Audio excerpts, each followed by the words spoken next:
Target is approaching the main exit. Rocco's voice crackled through their earpieces. He spoke with cold precision. Sal, Dante, you're on the car. Sal drives. Dante keeps a visual and calls out his position. Be ready for ground support. The rest of you, pair up. We box him in, one team in front, one behind. Force him into a dead zone with no cameras, then we take him out. Gunshot confirmed inside the club from Zura. Don't underestimate this guy. Rocco was taking no chances. He knew Leo Flynn had just taken down Leo the Bull Petrocelli, a man surrounded by armed muscle, in minutes. This wasn't some street brawl. Rocco's crew were all martial arts experts, operating in two-man teams, each armed. It was supposed to be a foolproof plan. As Leo Flynn stepped out of the midnight lounge, the cool night air was a welcome relief. It washed over his face, which he'd artfully arranged into a mask of feigned terror. Inside, he was electric. The thrill of revenge was a potent drug, a feeling of pure, unadulterated satisfaction. Now, all that remained was the complete financial destruction of New York's elite. He was the supreme Dragon King, the master of the Dragon's Den. He'd brought entire nations to heel, faced down global powers, and emerged either victorious or as an unbeatable equal. With that kind of power behind him, the idea that some useless silver spoon playboy like Asher Vance could defy him was laughable. He'd provoked him for the last time. Asher Vance had to die. The Vance fortune would be his. The most beautiful women in New York would be his. It was a cosmic waste for a degenerate like Asher to possess such things. He walked another block, and the hairs on the back of his neck prickled. A predatory, almost cruel smile touched his lips. Petrocelli's men aren't all useless after all. They're actually trying to tail me. Pathetic, he thought with contempt. Back when I was mastering the art of surveillance and counter-surveillance, you kids were still playing in sandbox. Leo kept his pace steady, his eyes subtly scanning the surrounding terrain, reading the reflections in shop windows, mapping out the urban landscape. First, he had to shake the two clowns behind him. He wasn't sure if they were the only ones. Rocco, I've got a bad feeling about this, Vinny muttered, walking beside him. You think he's made us? Rocco shook his head, his confidence unwavering. Impossible. We're half a block back. He'd have to be a master of counter-intel to spot us from this distance. The words were barely out of his mouth when Leo Flynn broke into a dead sprint. Rocco's face went slack. Not only had Leo spotted them, but he'd also somehow detected Marco and Joey, who were staged hundreds of feet ahead. He knew because Leo wasn't running toward them. He was veering off in a completely different direction. Humiliation burned in Rocco's cheeks. He, a former Army scout, a squad leader, had been made in the field by some glorified street fighter. It was a direct blow to his professional pride. It meant Flynn wasn't just good. He was leagues better. Damn it. Go. After him. Don't let him get away. Rocco roared, his face flushed with anger. The four of them gave chase. But Rocco hadn't lost his head completely. They had an ace up their sleeve. He quickly ordered Marco and Joey to split off, using the tracker's live feed from Sal to set up a new interception point. This time, there would be no stealth. They would move in for the kill. Leo glanced at the reflection in a car's side view mirror. He saw the four men chasing him suddenly become two, splitting off to flank him. He didn't have time to analyze their strategy.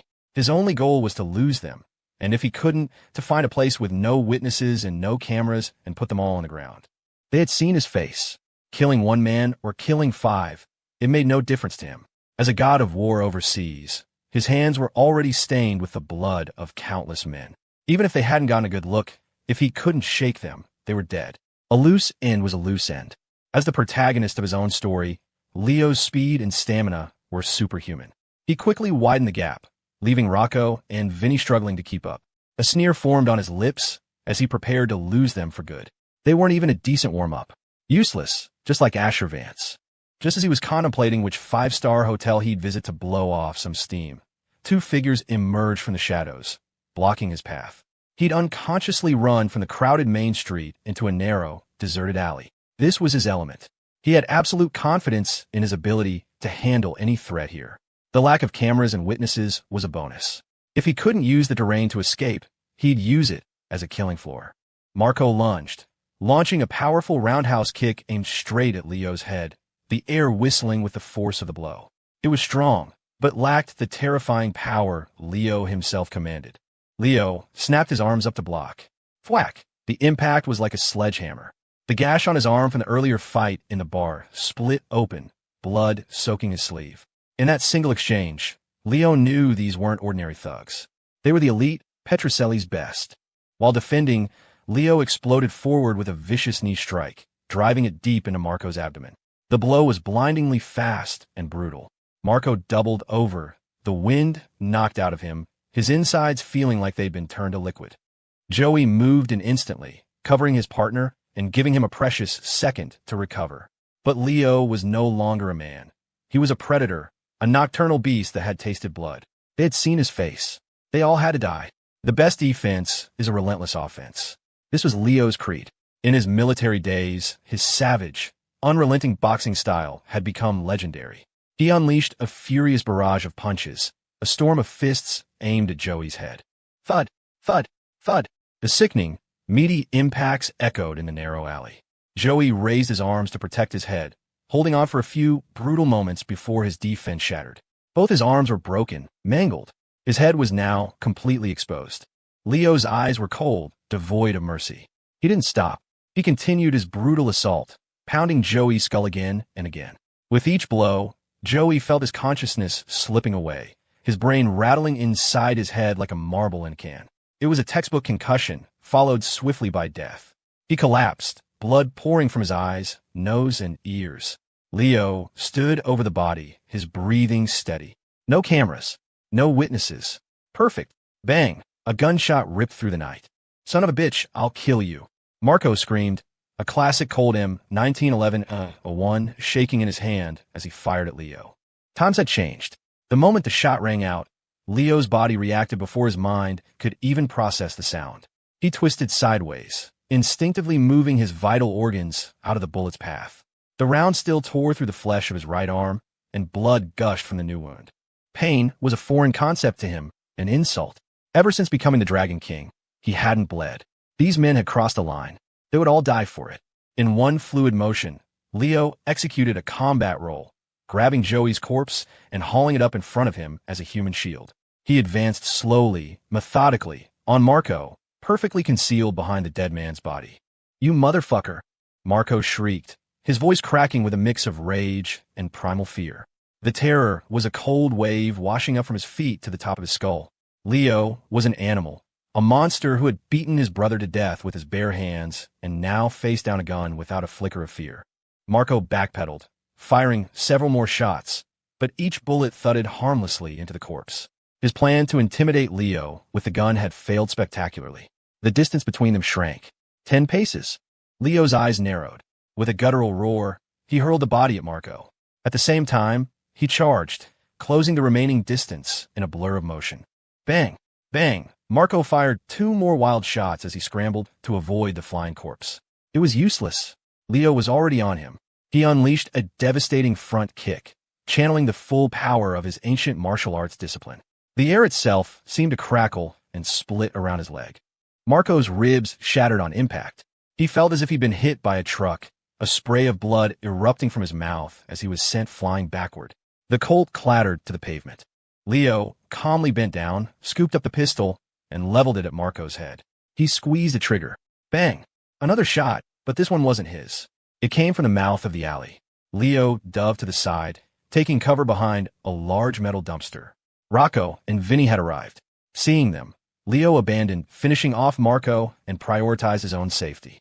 Marco lay on the ground, a crater in his chest, gurgling his last breaths. He was a dead man. "Joey! Marco!" Vinny screamed, his face a mask of fury as he took in the carnage. He started to charge forward, intent on tearing Leo apart with his bare hands. Rocco grabbed him, yanking him back. "Vinny, you idiot, get back here. He has a gun now." The two of them scrambled for cover. "Boss, I'm gonna kill that bastard." Vinny sobbed, his eyes shot with blood. Smack! Rocco slapped him hard across the face. "Calm the hell down. You want revenge? Stay alive first." Vinny finally seemed to snap out of it. He pulled out his phone, telling Sal to get the car ready. They had heard the gunshots as they ran over. Even if Leo had a gun, he couldn't have many bullets left. They were right. The Colt had 5 rounds remaining. For a god of war like Leo, firearms were basic training. 5 bullets were more than enough. But with a moment to breathe, Leo started thinking. He had shaken them. How did Marco and Joey know exactly where to wait for him? They must have planted a tracker on him. It couldn't be his phone. It had to be something else. He quickly patted himself down, and there it was, tucked into the hem of his jacket, a micro-tracker no bigger than a sequin. A flash of memory. The influencer in the RE cosplay, pressing up against him in the club. It was her. He couldn't believe it. The seductive cosplayer was one of Petroselli's people. That bitch. But his mind was already working. If they could use the tracker to find him, he could use it to kill them. He ripped a strip of cloth from his shirt and tied a crude bandage around his bleeding arm. He held the tiny tracker in his palm. Using his phone's front-facing camera, he peeked around the dumpster. Seeing that Rocco and Vinny were still hunkered down, Leo suddenly broke from cover and sprinted deeper into the labyrinth of alleys. "Rocco, the punk's running again," Vinny said. Rocco took a deep breath, his eyes like chips of ice. "We have the tracker. What's the rush? Check on Marco first." He barked into his earpiece. "Sal, get out of the car. He's heading for a dead end. We're boxing him in. I'm going to twist his goddamn head off and dedicate it to Joey." Vinny knelt by Marco's body, his shoulders shaking. Rocco just glanced at the mangled chest. He knew it was over. He kicked Vinny's leg. "What the hell are you crying for? This is the life we chose. It gets us all sooner or later. Now get up. We're going hunting." "Yes, boss," Vinny said, wiping his tears on his sleeve. The hulking, vicious-looking man was sobbing like a child. Only one thought remained in his head: kill Leo Flynn. Meanwhile, Leo had run a few hundred yards. His mind was racing, processing the terrain. He stopped. He tossed the tracker behind a stack of discarded pallets, a natural blind corner, as if he were setting an ambush there. Then he silently circled around to the opposite side and waited.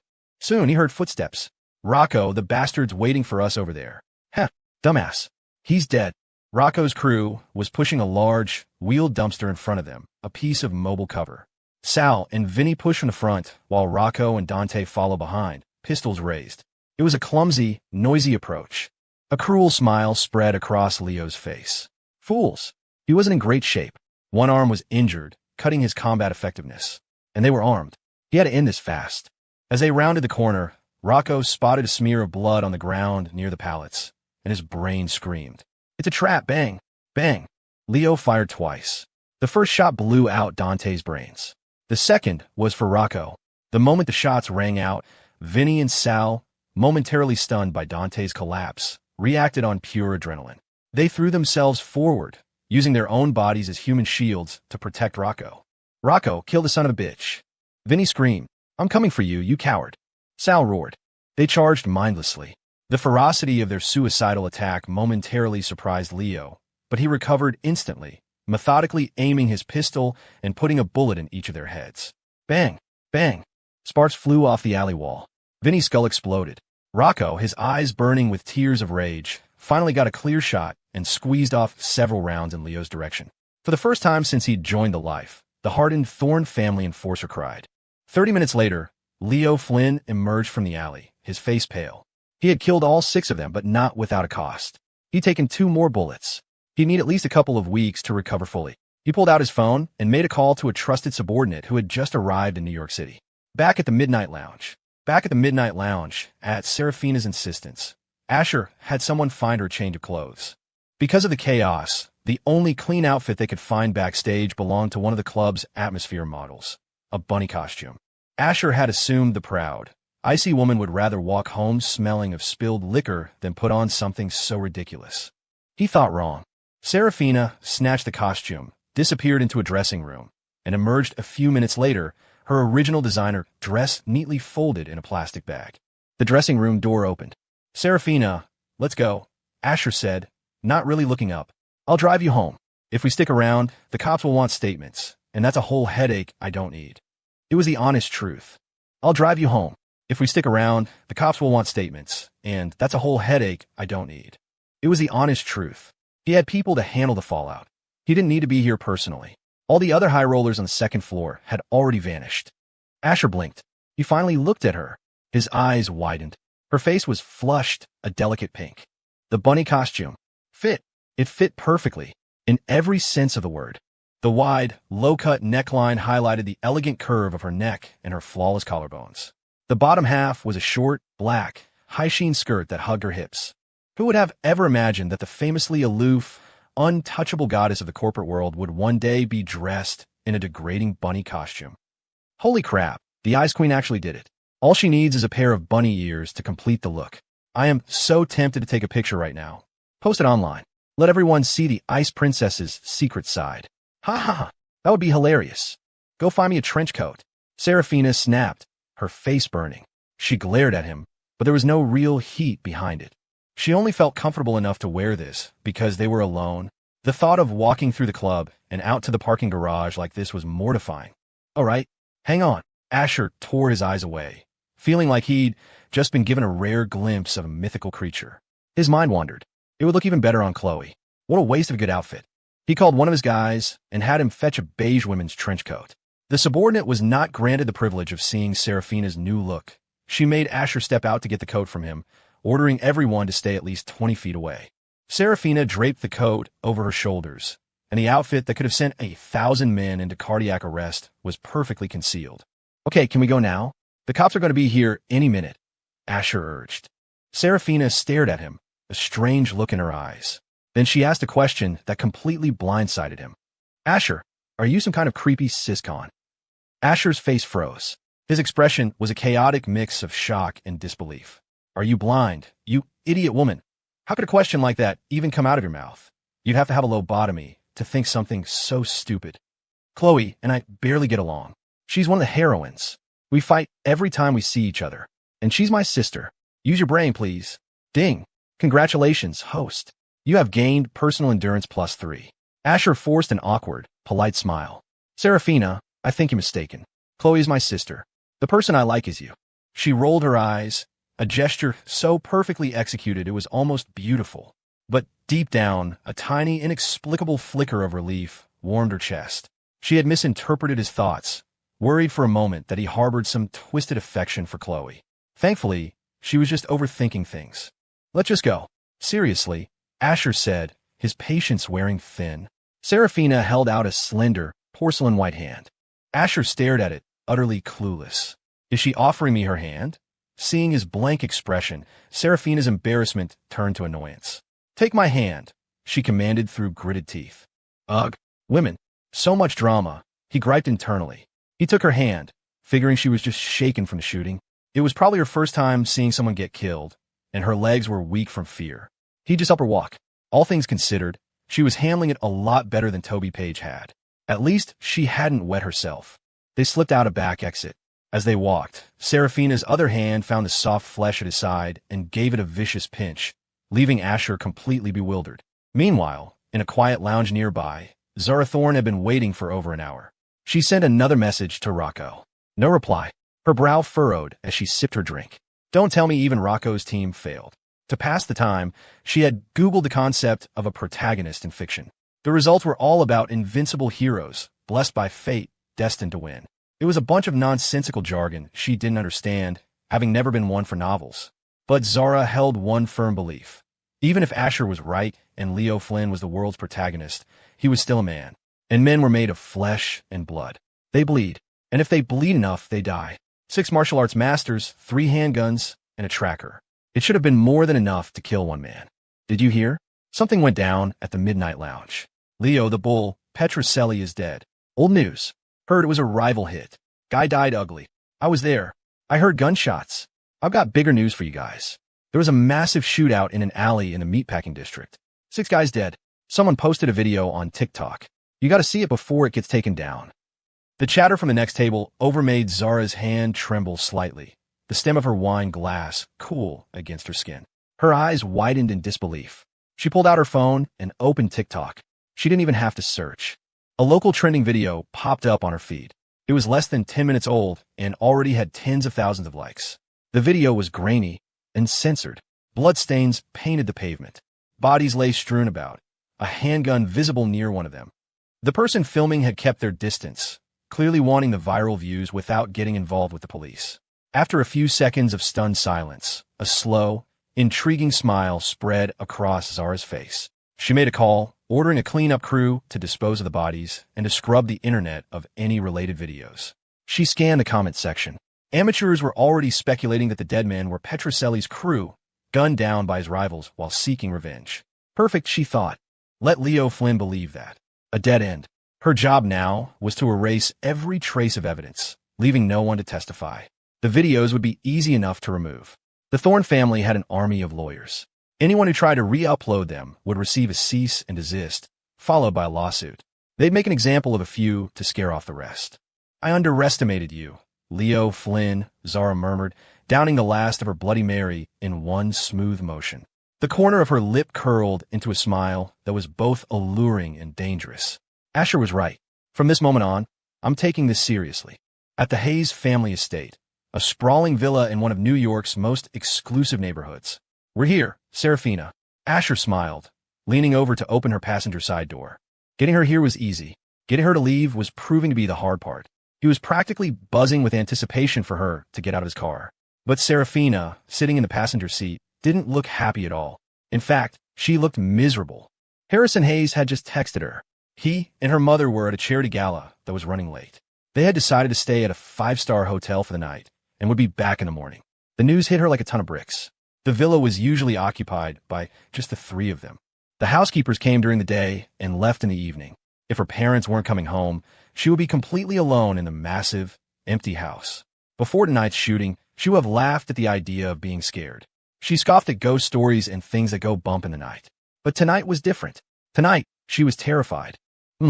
Asher prodded, confused. She wasn't getting out. What was her deal now?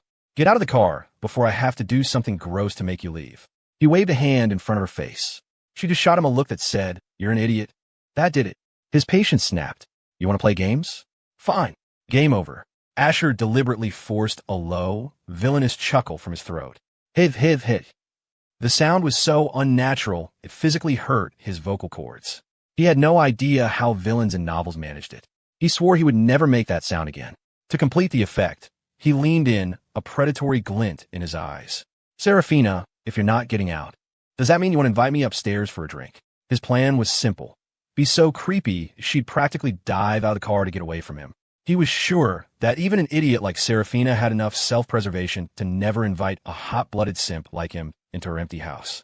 Okay, she said quietly. Just when Asher was mentally patting himself on the back, Serafina's single word shattered his confidence. A faint blush crept up her neck. Asher was sure he'd misheard. Say, Serafina, what did you just say? She grabbed her things and slid out of the passenger seat. I said okay. She then walked a few steps ahead to hide the nervous tremor in her hands, her back turned to him. The expression on Asher's face was priceless. Oh hell, barbecued. I'm done for. Why do you have to open his stupid mouth? He should have just waited for her to crack and get out on her own. A cool night breeze brushed against Serafina's face, strangely calming. Hearing Asher's internal meltdown made her feel instantly better. She was beginning to enjoy teasing him. Before she could hear his thoughts, she believed his dramatic declarations of love were real. Now she knew it was all an act, a script he was following. So, it was only fair that she got to flip that script on him. After parking the car in the garage, Asher followed Serafina into the house, his heart pounding with dread. I just cost her family billions of dollars. What if this is a trap? What if her parents are waiting inside to lock the doors and strangle me? Serafina had to bite her lip to keep from laughing. His inner monologue was so ridiculous it completely eased her own anxiety. Lights on, she said. With that simple voice command, the smart lighting system bathed the massive foyer in a warm glow. Asher was more on edge than she was, his eyes darting toward the front door, ready to bolt at the first sign of an ambush. This must be her lure the enemy in deep strategy. I'm just a slacker villain. My only ambition is to finish the plot and then go get a massage. I don't want to get involved in the heroine's life. Just her. Plotline. My parents are out for the night, Serafina said, her face a mask of neutrality, though she was inwardly delighted by his panicked state. She knew he'd figure it out eventually, so she might as well tell him now. Asher let out a sigh of relief, so audible it was almost a gasp. But before he could say anything, Serafina spoke again. Can you cook? I'm a little hungry. Cook? Cook what? If you're hungry, order DoorDash. Since when do I know how to cook? Asher gave a sheepish laugh. Serafina, my cooking skills are basic, edible, but a million miles from delicious. How about we just order something? Serafina had no intention of ordering takeout. She needed an excuse to make him stay. It wasn't that she wanted him to spend the night, God, no. While he'd been parking the car, she had texted her mother, begging her to come home. Her mom had agreed, saying she'd be back after the gala. Serafina just needed to keep Asher here until then. She couldn't be alone. I never eat takeout, she lied smoothly. I'll eat whatever you make. Asher's face fell. To be honest, the only thing I can make is ramen with a boiled egg. I'm sure your noodles are delicious, Serafina said, offering a little encouragement. The slight double entendre was unintentional, but she was desperate. Neither of them caught the odd phrasing. A moment later, Serafina was leading him into a kitchen the size of a small apartment. It was state-of-the-art, with 2 massive Sub-Zero refrigerators stocked with every ingredient imaginable. "Take your time," she said. "Good things come to those who wait. You can take as long as you need. Use whatever you want. I'll be in the living room, watching TV. What did I do to deserve this in a past life? I have to make noodles for her now. Just go. Get out of here and stop bothering me. You act like I owe you something." Ding. "Congratulations, host. You have acquired master-level knife skills." Ding. "Congratulations, host. You have acquired God-tier noodle-making technique." Ding. "Congratulations, host. You have acquired master-level culinary arts." What the? Asher froze, completely dumbfounded. Was this a critical hit?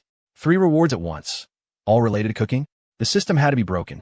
The Vance family fortune was practically infinite.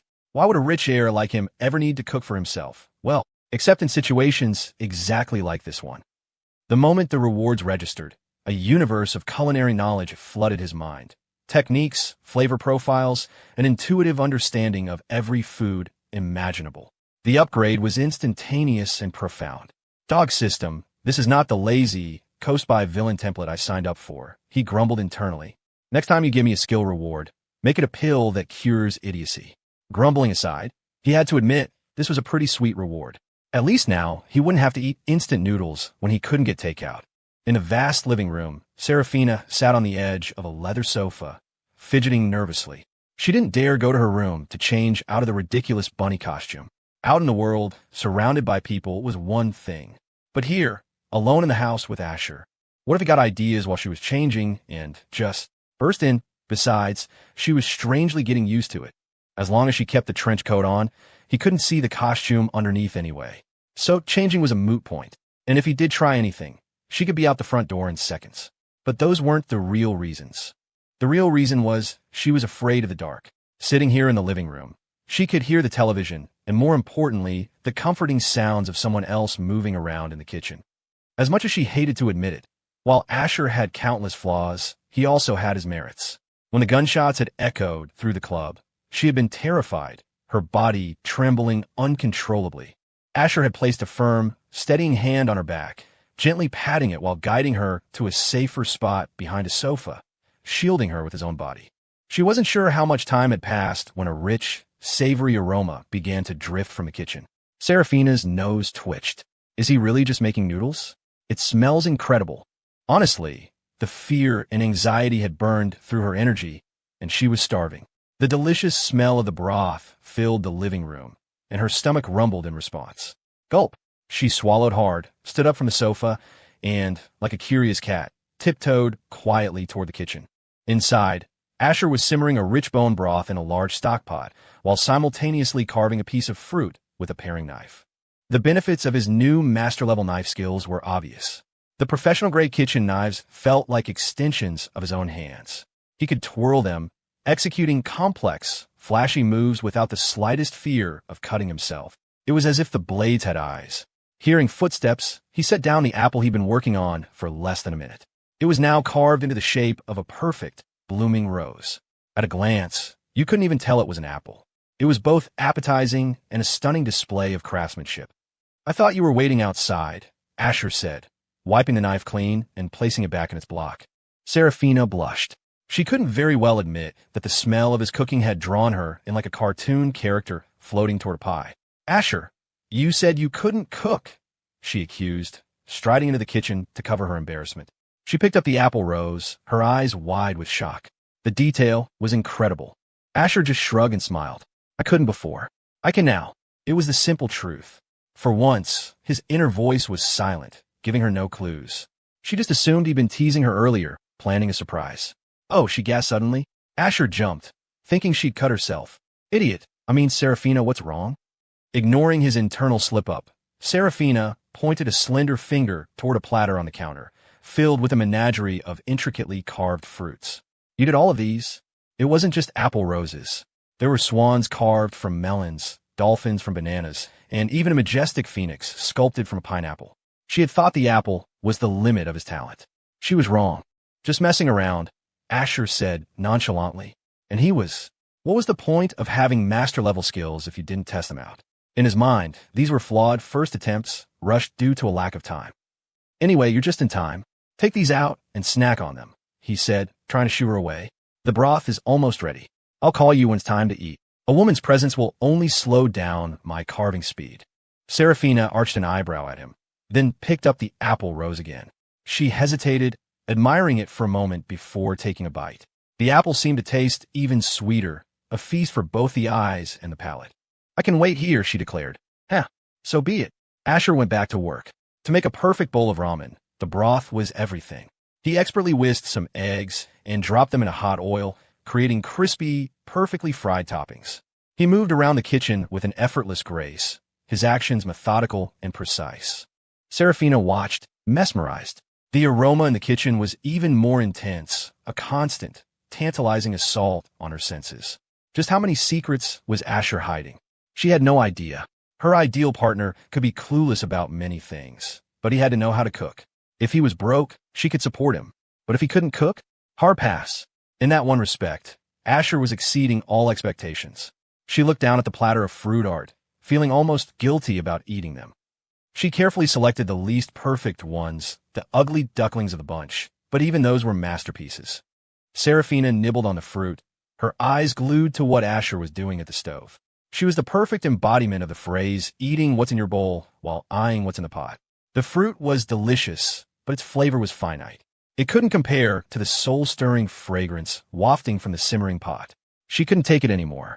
She swallowed again, her patience wearing thin. Seeing the packet of fresh ramen noodles still sitting untouched on the counter, she pointed a delicate finger. Asher, why haven't you dropped the noodles yet? She asked, trying to sound casual. Inside, she was screaming, I'm about to starve to death. But she couldn't let him know that. It would ruin her cool, collected image. And more importantly, it would inflate his ego. Asher was getting hungry too. He chuckled. All right. I'm dropping them now. Standing behind him, a rare, genuine smile touched Serafina's lips. She leaned forward slightly, instinctively urging him on. Good. Hurry up and get them in there for me. I really don't want to wait anymore. Back at the Midnight Lounge, the scene was swarming with police. Captain Miller, these 2 shootings tonight are major, an officer reported. Besides Petroselli, we've got 6 other known associates dead in an alley. Captain Miller's brow furrowed. Of course, he knew it was a major case. That's what had him stuck between a rock and a hard place. This wasn't even his jurisdiction. He and his team had been on patrol nearby when the call came in. But Catherine Young had insisted they respond immediately. He sighed. What would he do? Catherine was a Young, one of the city's most powerful families. But he wasn't too worried. Cases like this, involving the delicate balance of power between the great families, always got kicked upstairs to a specialized unit. Sure enough, a few detectives whose pay grades dwarfed his own walked in a moment later. Miller smiled, exchanged pleasantries with the familiar faces, and then gathered his own people to leave. Officer Young, let's go, he called out. This case has been reassigned to a special task force. Our work here is done. Catherine was staring at Petroselli's body, a wave of nausea washing over her. She fought it down. When the news had come in about the 6 bodies in the meatpacking district, she knew instantly who was responsible. The Thorne family.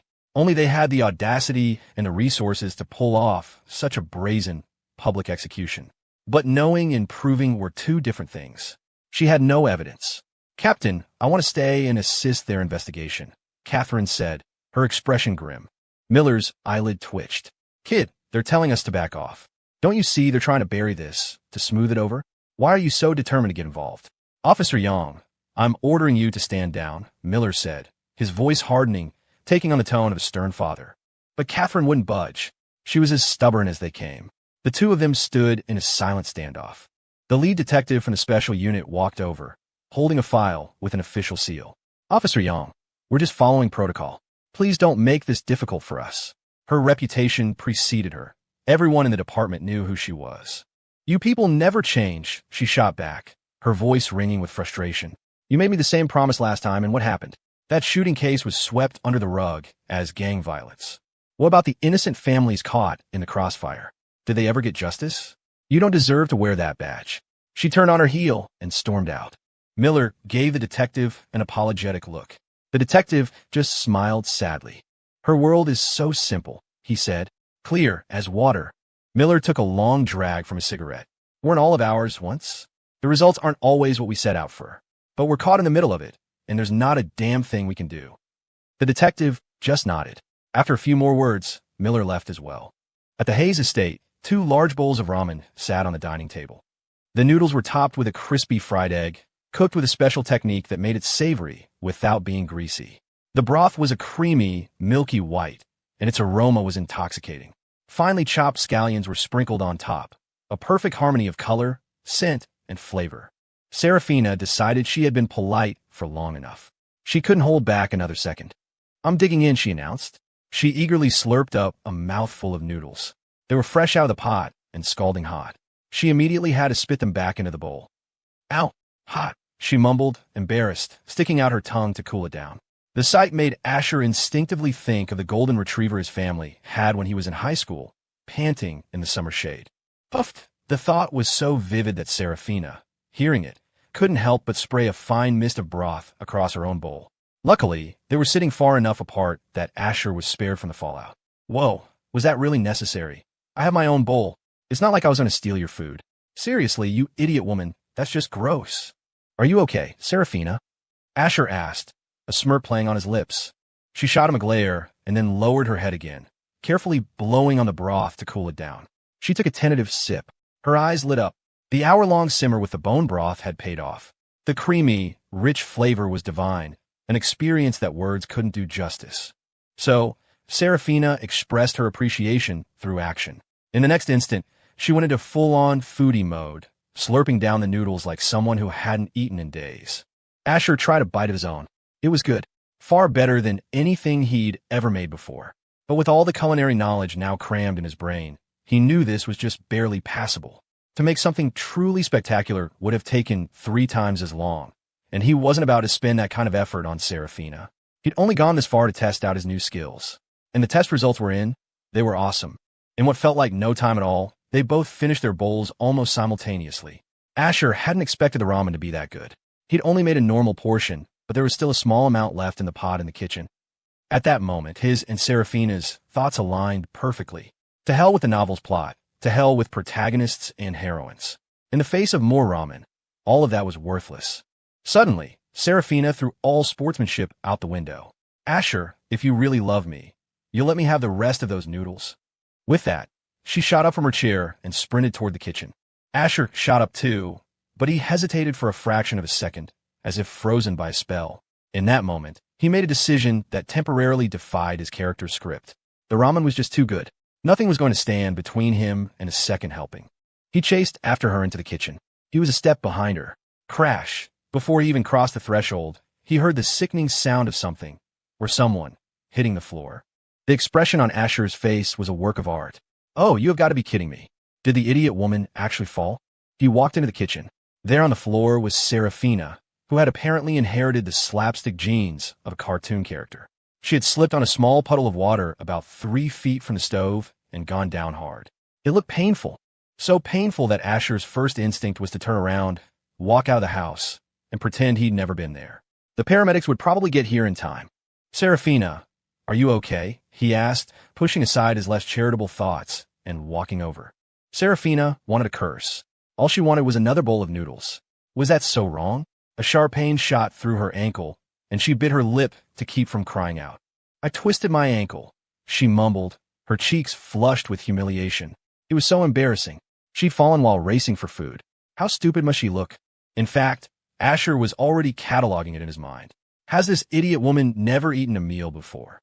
Only you could manage to become a cripple over a bowl of ramen. You weren't kind. At least when you fell, you didn't knock over the pot of broth. Small miracles, I guess. Serafina's brow furrowed even deeper. She shot him a venomous glare, which only made another jolt of pain radiate from her foot. Hiss! She instinctively sucked in a sharp breath. "Help! Help me up," she said, her voice small, her face a mixture of shame and annoyance. If she didn't ask, she knew he would just stand there and watch under the guise of respecting her personal space when he was really just standing by, ready to call 911. She'd heard it all in his head. Oh, Asher blinked. The Ice Princess was actually asking him to touch her. Whatever. I'll just pretend I'm lifting Peppa Pig. He bent down, sliding one arm around her slender waist and the other under her knees. He lifted her in a perfect princess carry. Aside from being flat-chested, she was surprisingly dense, heavier than she looked. She felt like a human space heater in his arms.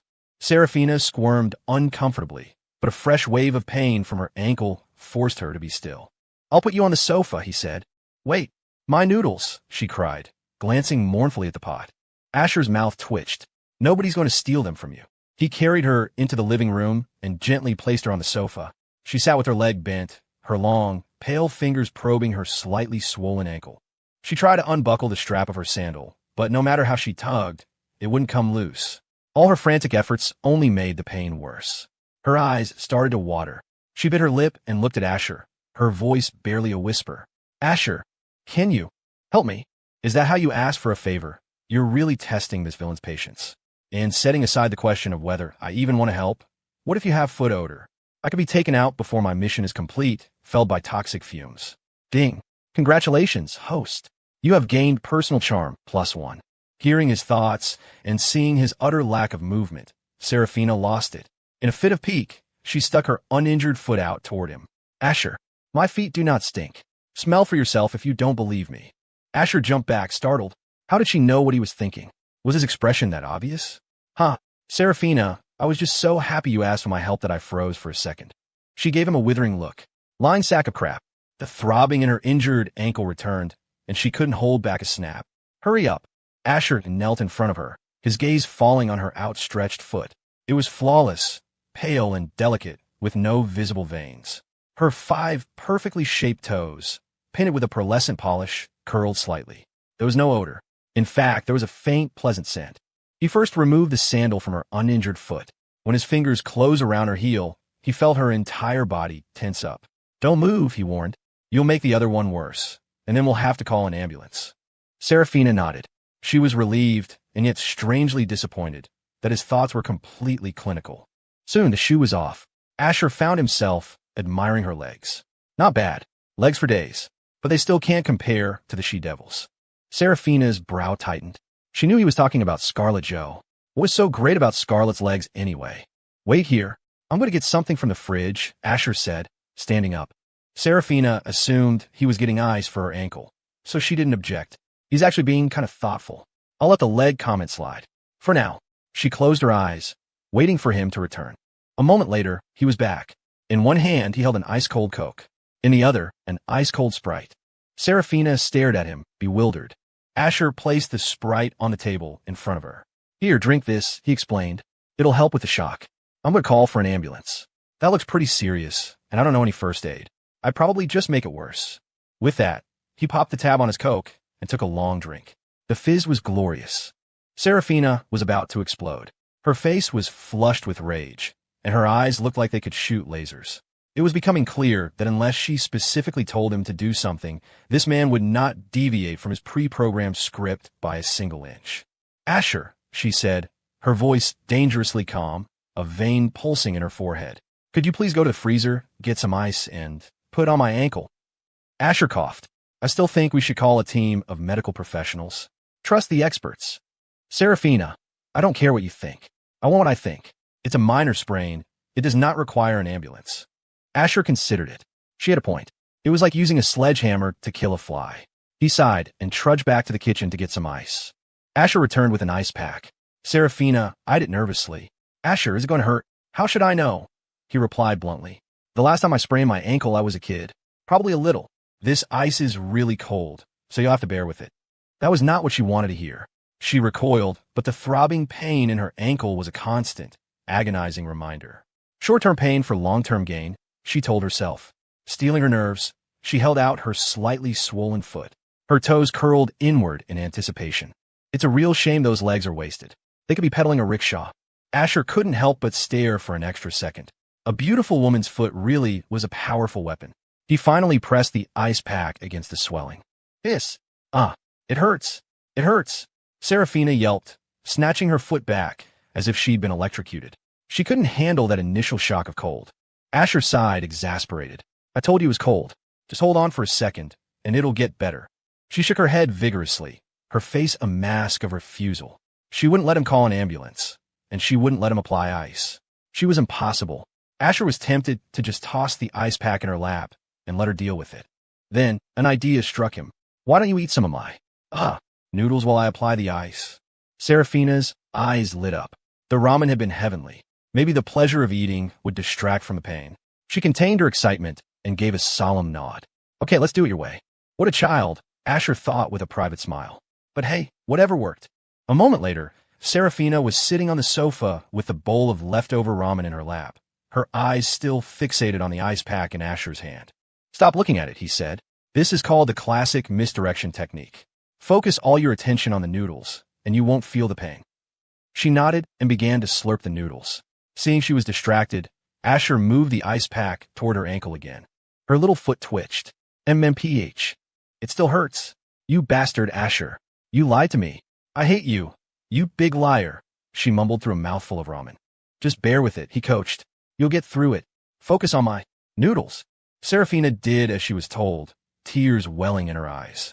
Her slurping grew louder, more frantic. Slurp, slurp, gulp. The glorious, savory taste of the ramen eventually overpowered the painful cold. A moment later, she exclaimed with delight, Asher, you're a genius. This method is amazing. A first-timer like me can really feel its incredible effects. Does it still hurt? Not anymore. Not at all. It's kind of good pain now, you know? Like pain and pleasure at the same time. Well, I'm glad to hear my efforts weren't wasted, Asher said with a smile. She sniffed, raising her chin. Don't get cocky. I'm just giving you a little praise. I'm used to it now. You can press a little harder. At that exact moment, Mrs. Hayes arrived back at the villa. The front door was controlled by a facial recognition system, so she let herself in silently. The living room was some distance from the entrance, and neither Asher nor Serafina heard her arrive. Seeing the lights on, Mrs. Hayes walked toward the living room to say hello to her daughter. As she got closer, she heard voices. It still hurts. You bastard, Asher. You lied to me. I hate you, you big liar. Just bear with it. You'll get through it. Focus on my noodles. Then came a series of loud slurping and gulping sounds. Asher, you're a genius. This method is amazing. A first-timer like me can really feel its incredible effects. Does it still hurt? Not anymore. Not at all. It's kind of good pain now, you know? Like pain and pleasure at the same time. Well, I'm glad to hear my efforts weren't wasted. Don't get cocky. I'm used to it now. You can press a little harder. Mrs. Hayes froze, her face turning crimson. That shameless girl. So this was why she'd been called home? To walk in on her daughter doing that with some boy in the living room? Why couldn't they at least have the decency to go to a bedroom? The youth of today were absolutely shameless. She had faintly heard the name Asher. Her mind reeled. Could it be the future heir to the Vance Corporation? Her daughter had always professed to despise him. But Mrs. Hayes had always had a soft spot for the boy. He'd sent a lot of business their way. She had tried to play matchmaker before, but Serafina had shut it down so vehemently that she had dropped it. But now, this changes everything. This wasn't dislike. You don't bring someone you dislike home to do that. Mrs. Hayes listened for another moment, her face burning, then tiptoed back the way she came. She slipped out of the villa as silently as she had entered, not wanting to disturb them.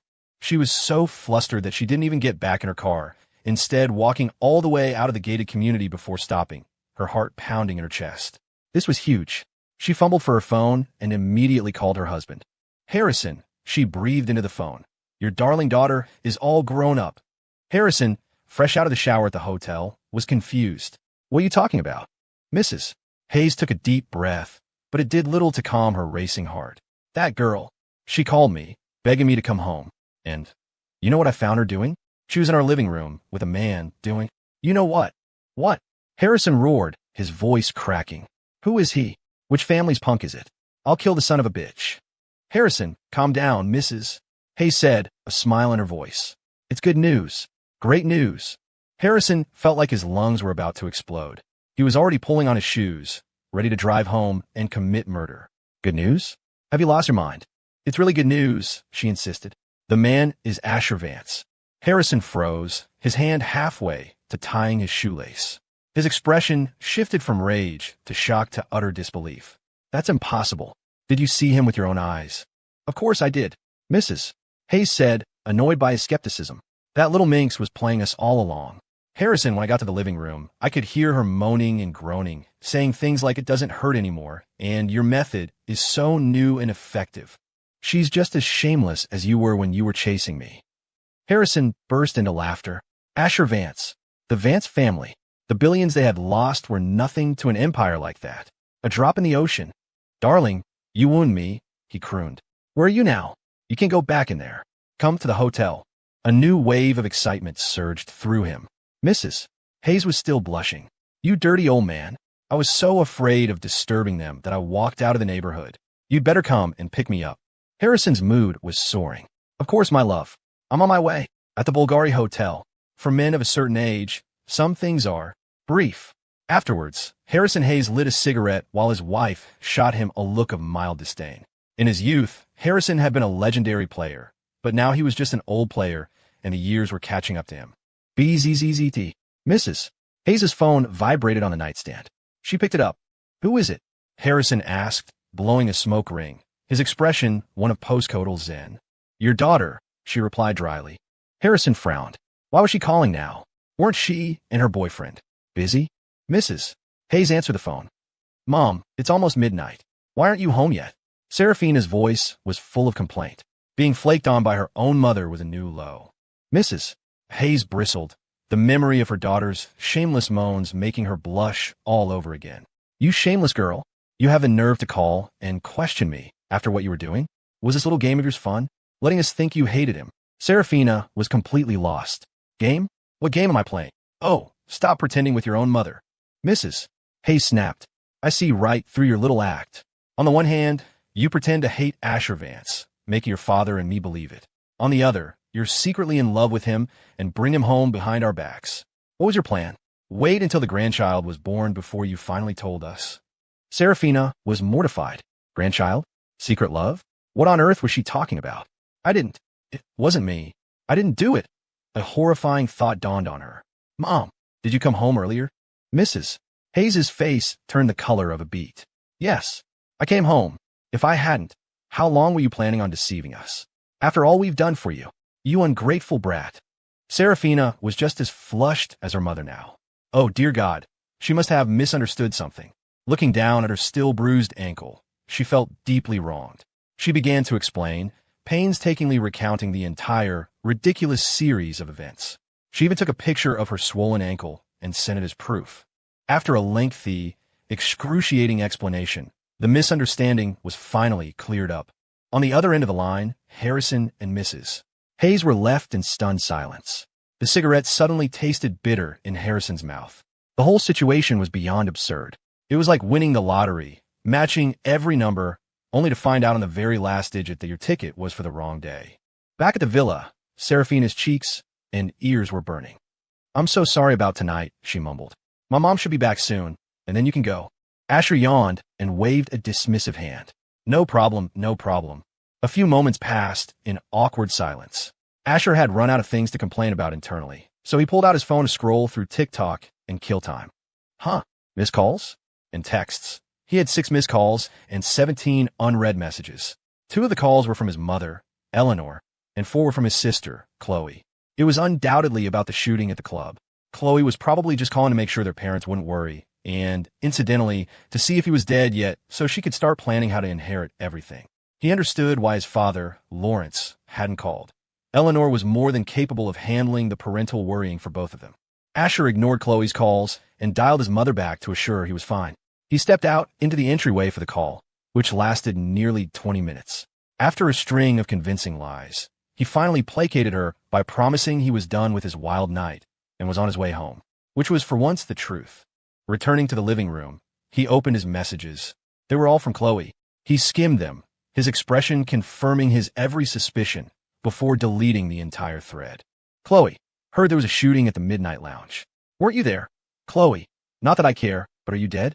Text back if you're not. Chloe, answer your damn phone so I can stop fantasizing about inheriting the entire Vance fortune. Chloe, fine, don't answer. Hope you die in a ditch somewhere. Heh, nice try, little sister. You're still an amateur, he muttered with a smirk. It was annoying, but he'd promised his parents he wouldn't block her number, a promise Chloe had been forced to make as well. It was a pain. Just then, he heard the front door open. Seraphina, your mom's here, Asher announced, feeling like a man granted a last-minute pardon. Seraphina frowned, but nodded. It's late. I should get going, Asher said, already moving toward the door. He was learning. No more empty promises about seeing you next time. He met Mrs. Hayes in the foyer. Harrison hadn't come with her. The old player had probably run out of stamina for the night. Asher. Mrs. Hayes greeted him warmly. Why don't you stay the night? Our guest rooms are quite comfortable. She knew the boy was head over heels for her daughter. She wasn't about to let him get away so easily. If she could turn this fake relationship into a real one, all the better. Asher smiled, channeling his inner Oscar winner. Thank you for the offer, Mrs. Hayes, but Serafina. Well, it's that time of the month, and on top of that, she hurt her ankle. I should really let her rest. Another time, for sure. Mrs. Hayes, not thinking too deeply about it, accepted the excuse. After another round of pleasantries, she reluctantly watched him leave. Back in the living room, Victoria Jo was gearing up to give her daughter a lecture. When a guy that handsome, from a family that powerful, is chasing you, you say yes. But saying it to her face would only make Scarlett dig her heels in. Pride was her default setting, but it couldn't be her entire personality. Changing Scarlett's mind required a delicate touch. Victoria took a deep breath, a warm smile spreading across her face, so similar to her daughter's. Sweetheart, is your ankle feeling any better? Start soft, then bring the hammer down if necessary. A classic pincer movement. Sooner or later, Scarlett would have to surrender. Scarlett's voice was tinged with a slight whine. Much better. Mom, I told you it was all a misunderstanding. Do you believe me now? Victoria's eyes landed on her daughter, and she froze. The smile on her face stiffened, her eyes went wide, and her perfectly lipsticked mouth formed a perfect O. Scarlett looked down, confused, wondering if she'd explained things wrong. The next second, Victoria's face turned beet red. She shot a trembling, manicured finger at Scarlett's outfit. Believe you? Believe you? How am I supposed to believe you when you're dressed like that? Scarlett glanced down at the bunny costume she was still wearing, and her own face flushed crimson. She scrambled to her feet. Mom, it's not what you think. Her ankles still throbbed, but that was the least of her worries. After another round of frantic, convoluted explanations, Victoria finally, grudgingly, accepted that her daughter hadn't been up to anything sordid. A strange sense of disappointment washed over her. A few days flew by. Scarlett, with the backing of her father, Richard Jo, had scraped together every last cent she had, leveraging nearly her entire life's fortune. The Jo family had managed to liquidate $150 billion in capital.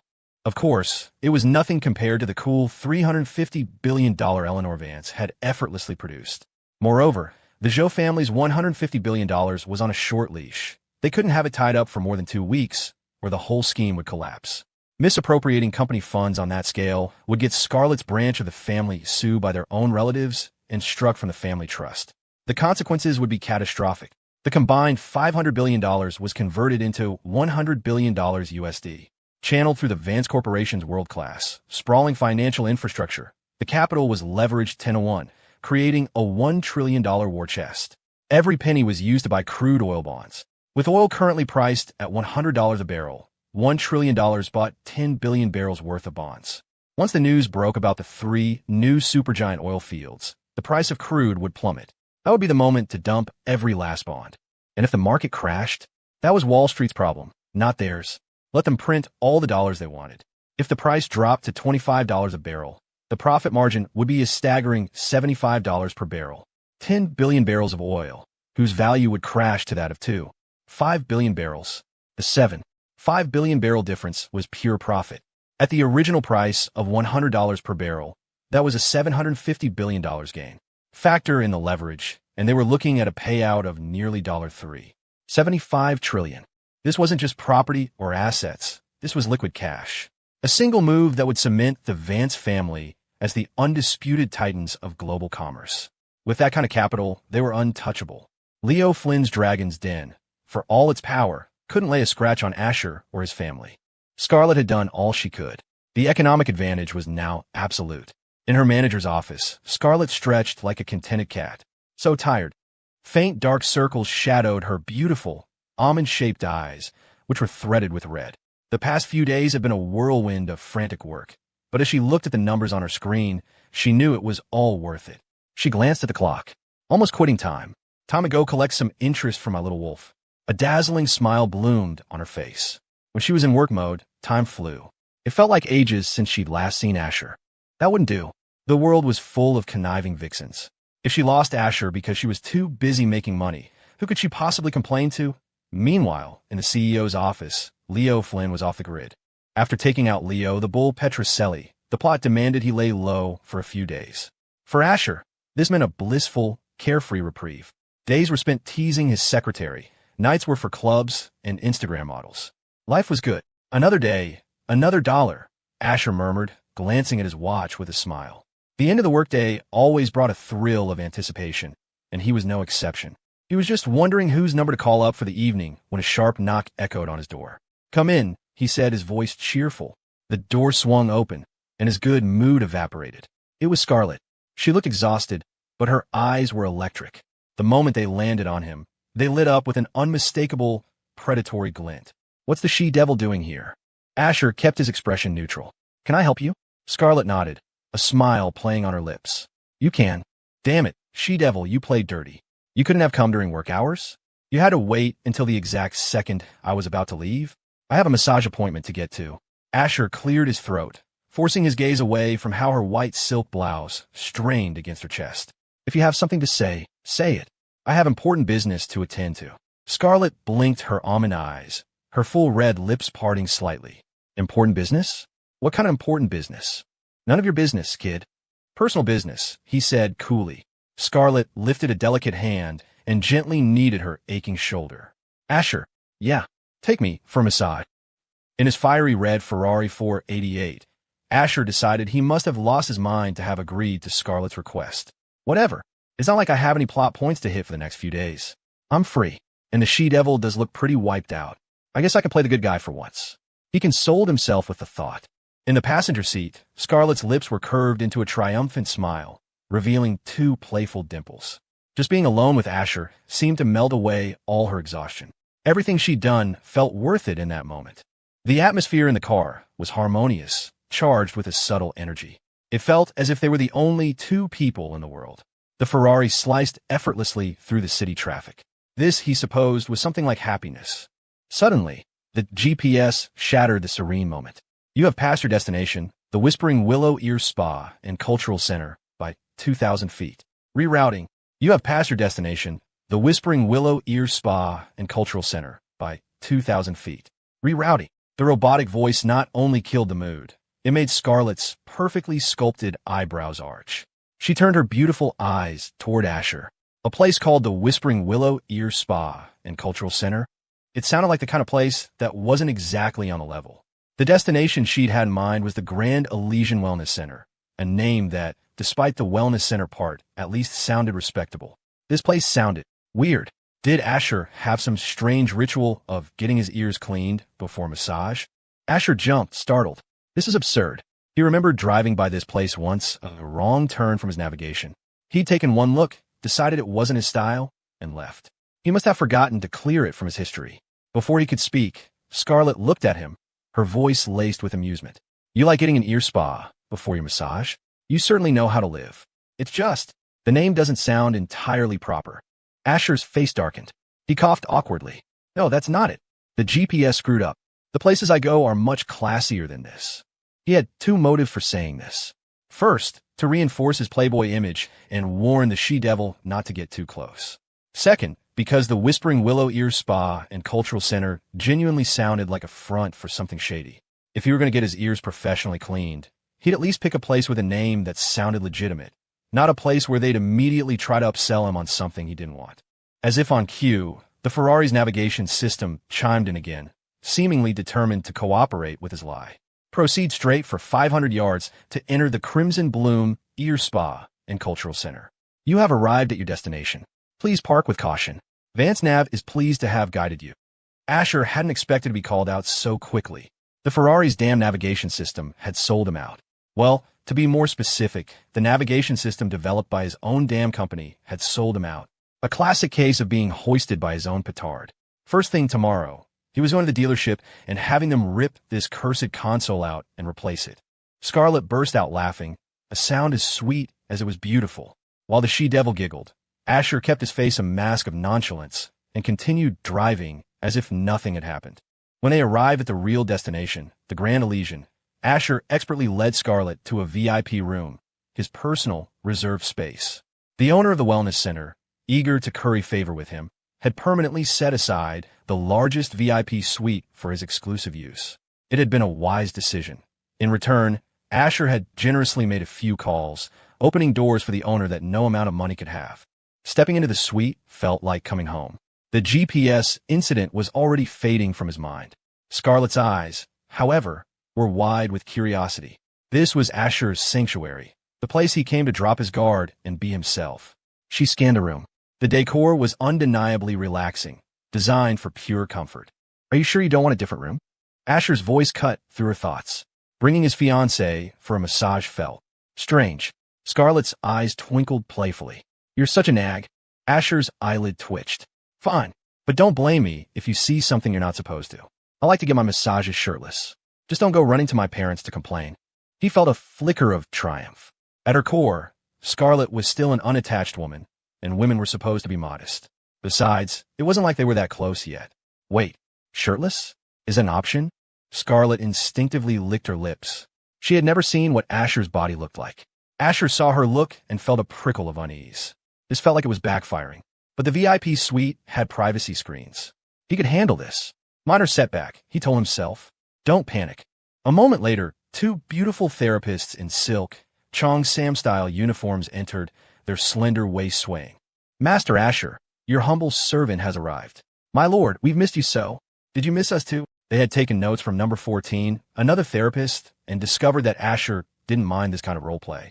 So they decided to lean into it, cosplaying as ancient handmaidens.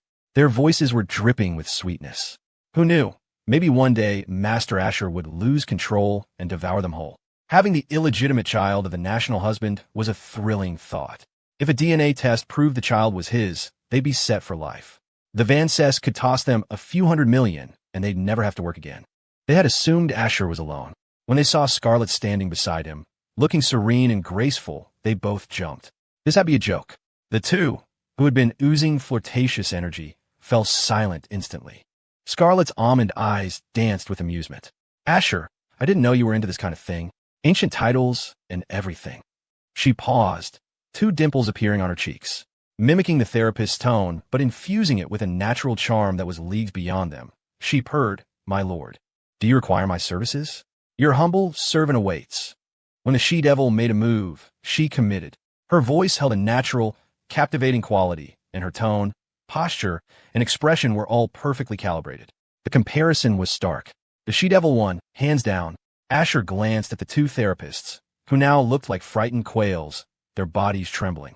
They had clearly recognized who Scarlett was. Their eyes screamed a single question. As women, why is the gap between us so vast?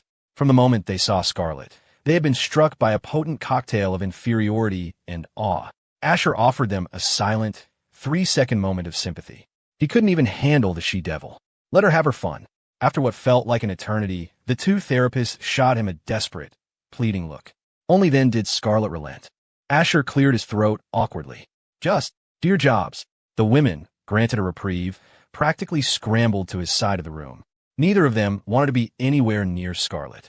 The aura she projected was terrifying. It was the ultimate wife versus mistress showdown, and the psychological torment was 1,000 times worse than any physical threat.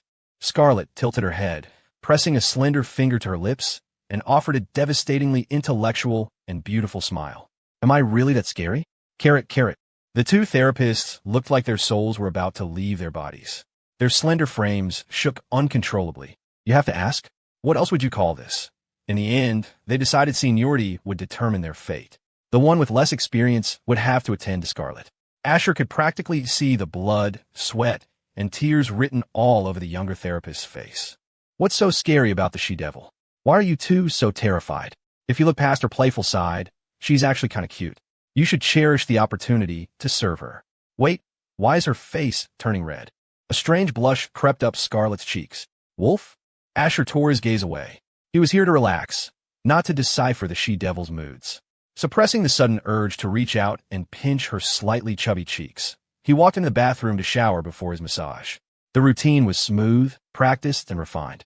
The therapist assigned to Scarlett, number 88, followed her with a nervous smile. "Miss Zhou, there's another bathroom on this side of the room. You can shower first. And if you feel uncomfortable, we can put up the privacy screens to separate you from Mr. Vance." Scarlett raised an eyebrow. Oh. She glanced around the room, then pointed a delicate, pale finger at the ornate, folding Chinese screens. Get rid of them. All of them.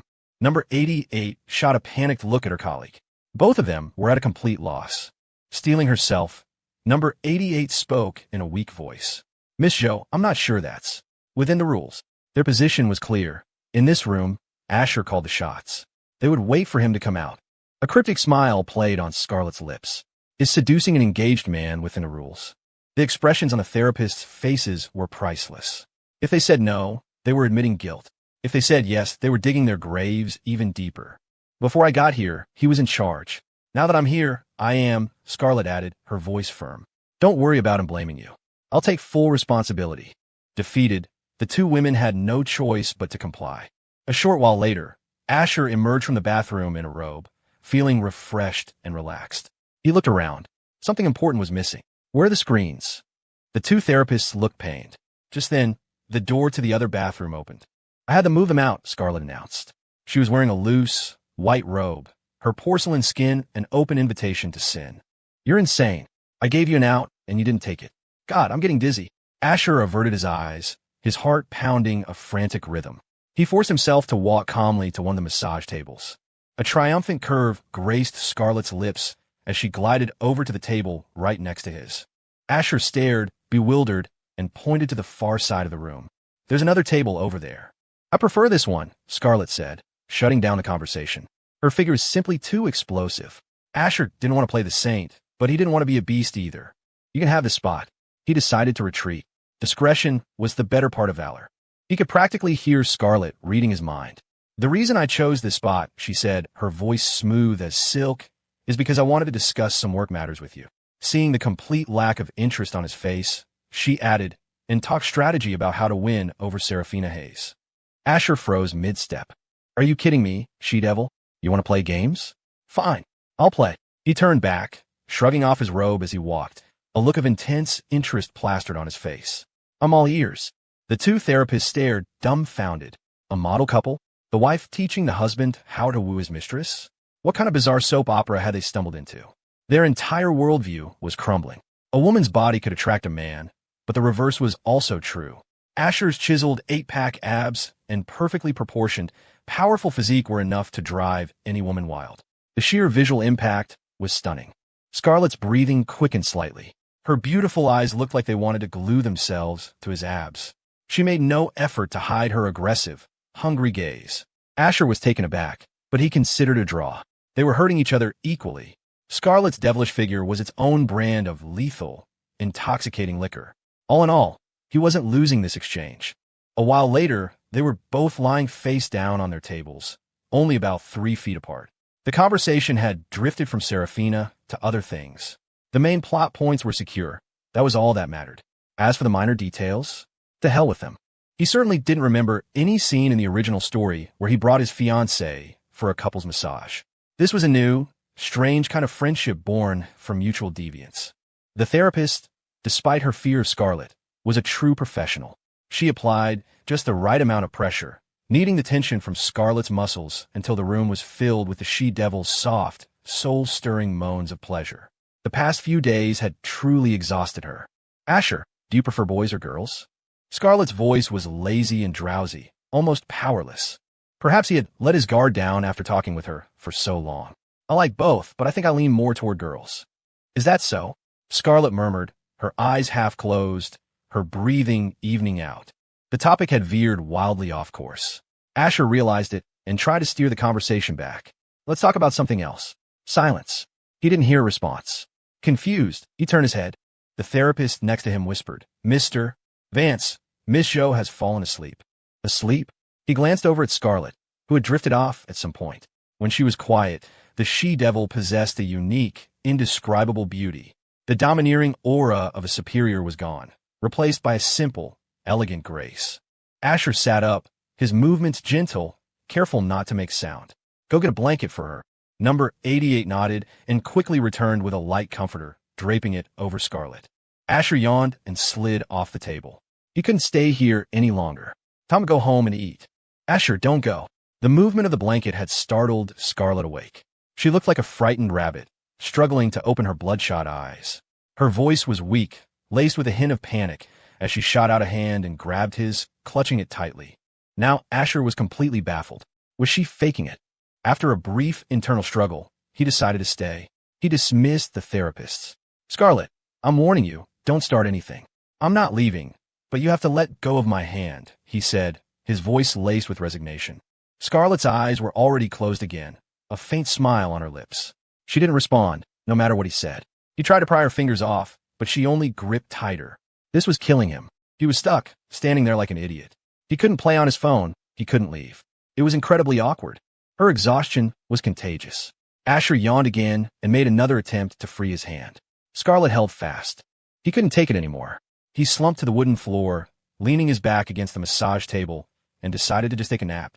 A few moments later, he too was fast asleep.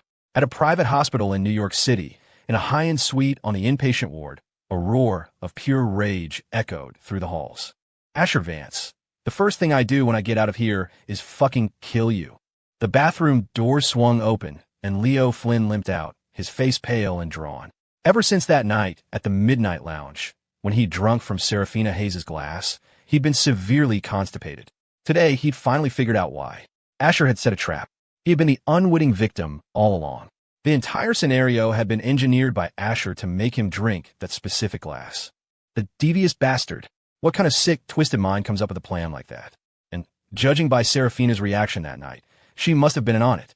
Leo felt utterly humiliated, all thanks to Asher Vance. The surge of anger ripped open his gunshot wound. The white bandage instantly blossomed with red. "Arg!" Leo gritted his teeth in pain. "Dragon King, calm down. Please calm down," a young man in the room pleaded, dropping to one knee. Seeing the wound reopen, he shot back to his feet. "Dragon King, I'll go get a doctor." His name was Manny Marcos, ninth in rank within the Dragon's Den. A Chinese-American from a wealthy and well-connected family, he was utterly devoted to Leo. A moment later, a doctor and nurse rushed in. After a flurry of activity, the bandages were changed. Before leaving, they sternly warned Leo to avoid any emotional distress that could cause the wound to tear again. Lying on the hospital bed, Leo's face was a thundercloud. The more he thought about it, the angrier he got. Asher was probably laughing his ass off, proud of his little laxative trick. "Has Nemesis arrived in New York yet?" Leo asked, his voice tight. Manny replied, "She's here, awaiting your orders, Dragon King." Leo knew Manny was just being polite. Awaiting his orders? If she were truly loyal, she'd be here at the hospital, kneeling beside Manny. Still, the fact that she was willing to take his assignments was good enough for now. The top 3 operatives in the Dragon's Den were a different breed, elites among elites, and notoriously difficult to control. Without the right incentives and a system of checks and balances, they were ticking time bombs. Leo clenched his fist. Power was the only language that mattered. He needed to master that ancient martial arts discipline as quickly as possible. Only then would his words carry real weight. "Good. Tell her to apply for a job at the Vance estate. A maid, a butler, something like that. The closer she gets to Asher, the better. It'll set up my next move." Manny's expression froze. He looked like he wanted to say something, but was afraid of upsetting Leo. Leo saw his hesitation. "Manny, you're my right-hand man. Spit it out. Don't be coy." "Yes, sir." Manny took a deep breath. "Dragon King, Nemesis. She's good at one thing, killing. She doesn't really do anything else. A maid or a butler. I'm afraid she won't be able to get hired." Leo snatched a vase from the bedside table and hurled it against the floor. "You think I don't fucking know that? Now isn't the time to kill that worthless degenerate. One wrong move, and everything falls apart. Killing him would be easy, but Lawrence Vance would burn the world down to avenge his son. It would be a major setback in my plan to take over the Vance Corporation. Are you trying to oppose me, too?" Manny flinched. "Dragon King, never. I just thought, since Nemesis's strength is killing, why don't we let her play to her strengths?" Leo's brow furrowed. "How?" "We flipped the script," Manny explained. "She's the best killer, which means she can also be the best bodyguard. We create a situation, an opportunity, for her to become that spoiled brat's personal security. Then, whenever you give the word, a single command is all it will take to end his pathetic life." A slow, predatory smile spread across Leo's face. "Not bad, Manny. I misjudged you. In the entire Dragon's Den, you're the only one who's truly loyal to me." Manny's eyes lit up. "You're too kind, Dragon King. I'm just doing my duty."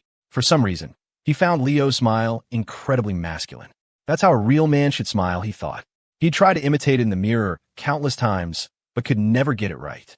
Perhaps that was a special perk of being the chosen one. Leo laughed, basking in the praise.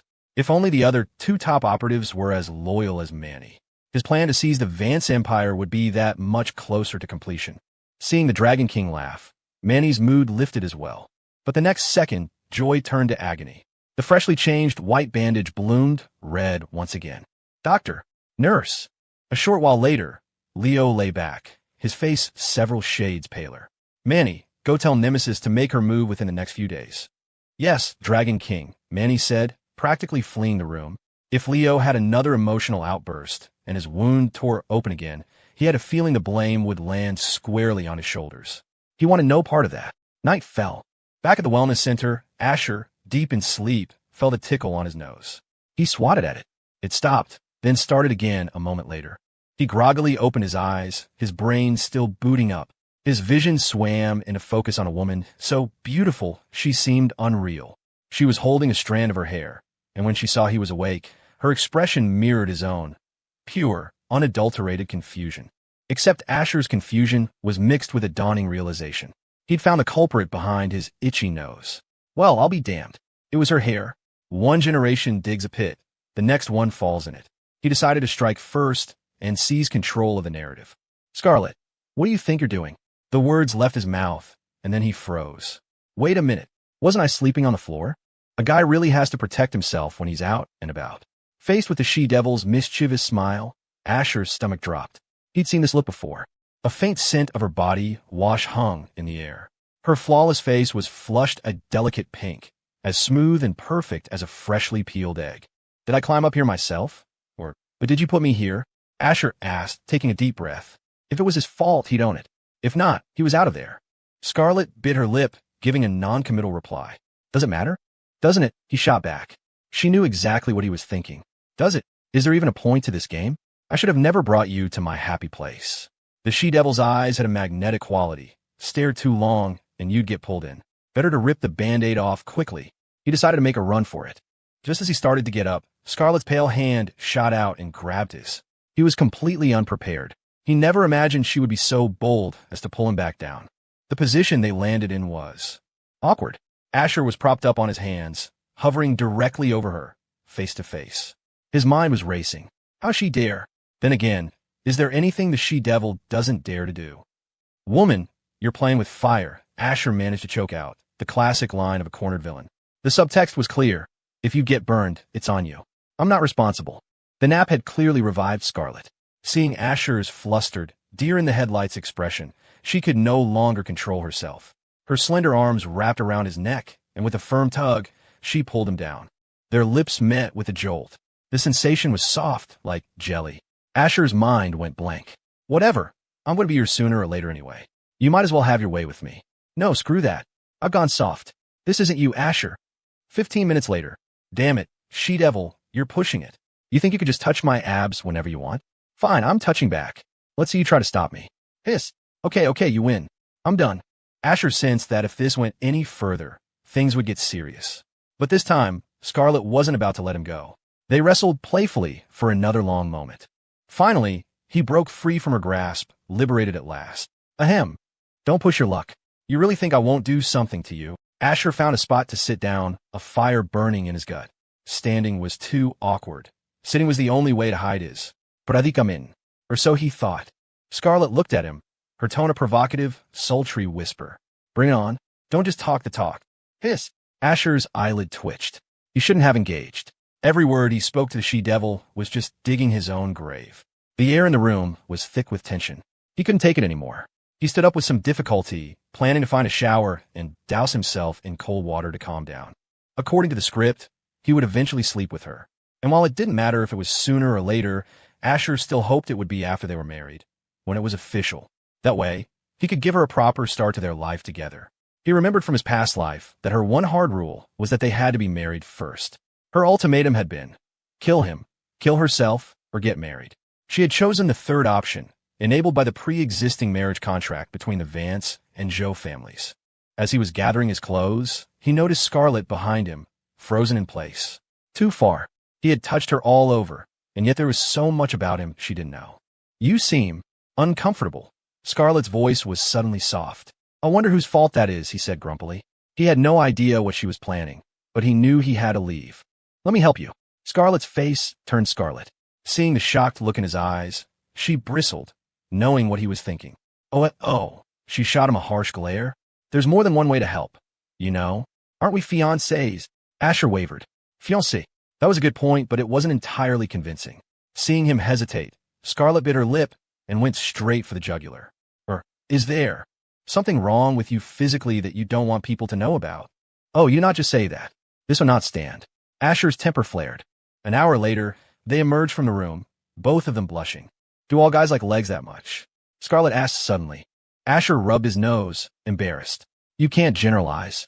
It's a matter of personal taste. He did feel a sliver of regret, but only a tiny one. He convinced himself it was fine. They were getting married eventually, so this was just an early preview of the good parts. Suddenly, Scarlett stopped and bent over, her small hand gently massaging her calf. So tired, she whined. My legs are numb. Someone has no idea how to treat a lady. Asher's face darkened. Okay, he had to own this one. I'll carry you. A victorious smile lit up Scarlett's face. Will it be too much trouble? No. Asher's mouth twitched. He wasn't about to let her get the last word. Let's just call it mutual aid, he added, putting extra emphasis on the word aid. Scarlett's face flushed crimson. She rolled her eyes, but she wasn't one to back down easily. Oh, in that case, we should give each other a lot more mutual aid in the future. Now, it was Asher's turn to be embarrassed. He bent down and swept her up in a princess carry. He had definitely hit his limit for one day. As for any future aid, that could wait. Scarlett smiled sweetly. Seeing Asher flustered seemed to bring her immense joy. In the hallway, they ran into the two therapists from earlier. An indescribable awkwardness hung in the air. Asher nodded a quick greeting, planning to make a swift exit. But Scarlett would never pass up an opportunity to assert her dominance. Excuse me, could you two dears do your big sister a small favor? She asked sweetly. The therapists were indeed a few years younger than her. Number 88 nodded with a tentative smile. Of course, Miss Jo. Just tell us what you need. If they couldn't be Asher's mistresses, at least they could network. An opportunity to have Scarlett Jo owe them a favor was priceless. It's over. The she-devil is about to unleash chaos. Why didn't you two just leave? Asher screamed internally. Scarlett put on a troubled expression. I had some milk sent to the room earlier, but I fumbled the bottle and it spilled all over my Balenciaga stockings. I left them in the room. I was hoping you two could take care of them for me. The two women exchanged a look. This was a job for the cleaning staff, not them. It was obvious what this was. Scarlett was throwing them a bone, a chance to get on her good side. Getting close to Asher was a long shot. He came here purely to relax. But Scarlett was different. Of course, Miss Jo. We'll take care of it right away. Yes, you can count on us, they promised earnestly. Scarlett beamed gratefully. Thank you so much. But will it interfere with your work? They shook their heads vigorously. Not at all. We'll go take care of those Balenciaga stockings right now. They started walking, but at her last words, they broke into a run, each eager to make a good impression. Asher felt like he'd been struck by lightning. It's over. Social suicide. I can never come back to my happy place again. She-devil, you're truly one of a kind. In the parking garage, Scarlett spoke from the passenger seat, a cheerful smile on her face. Let's find a place to eat first, Asher. Then you can take me shopping. Asher knew he was at a disadvantage. There was no escaping tonight. This was the price of a moment's pleasure. You had to think long-term, or you'd end up exactly like him. He offered a couple of token protests before mentally resigning himself to his fate. Later that evening, he regretted it deeply. Shopping with a woman was the most exhausting activity on earth.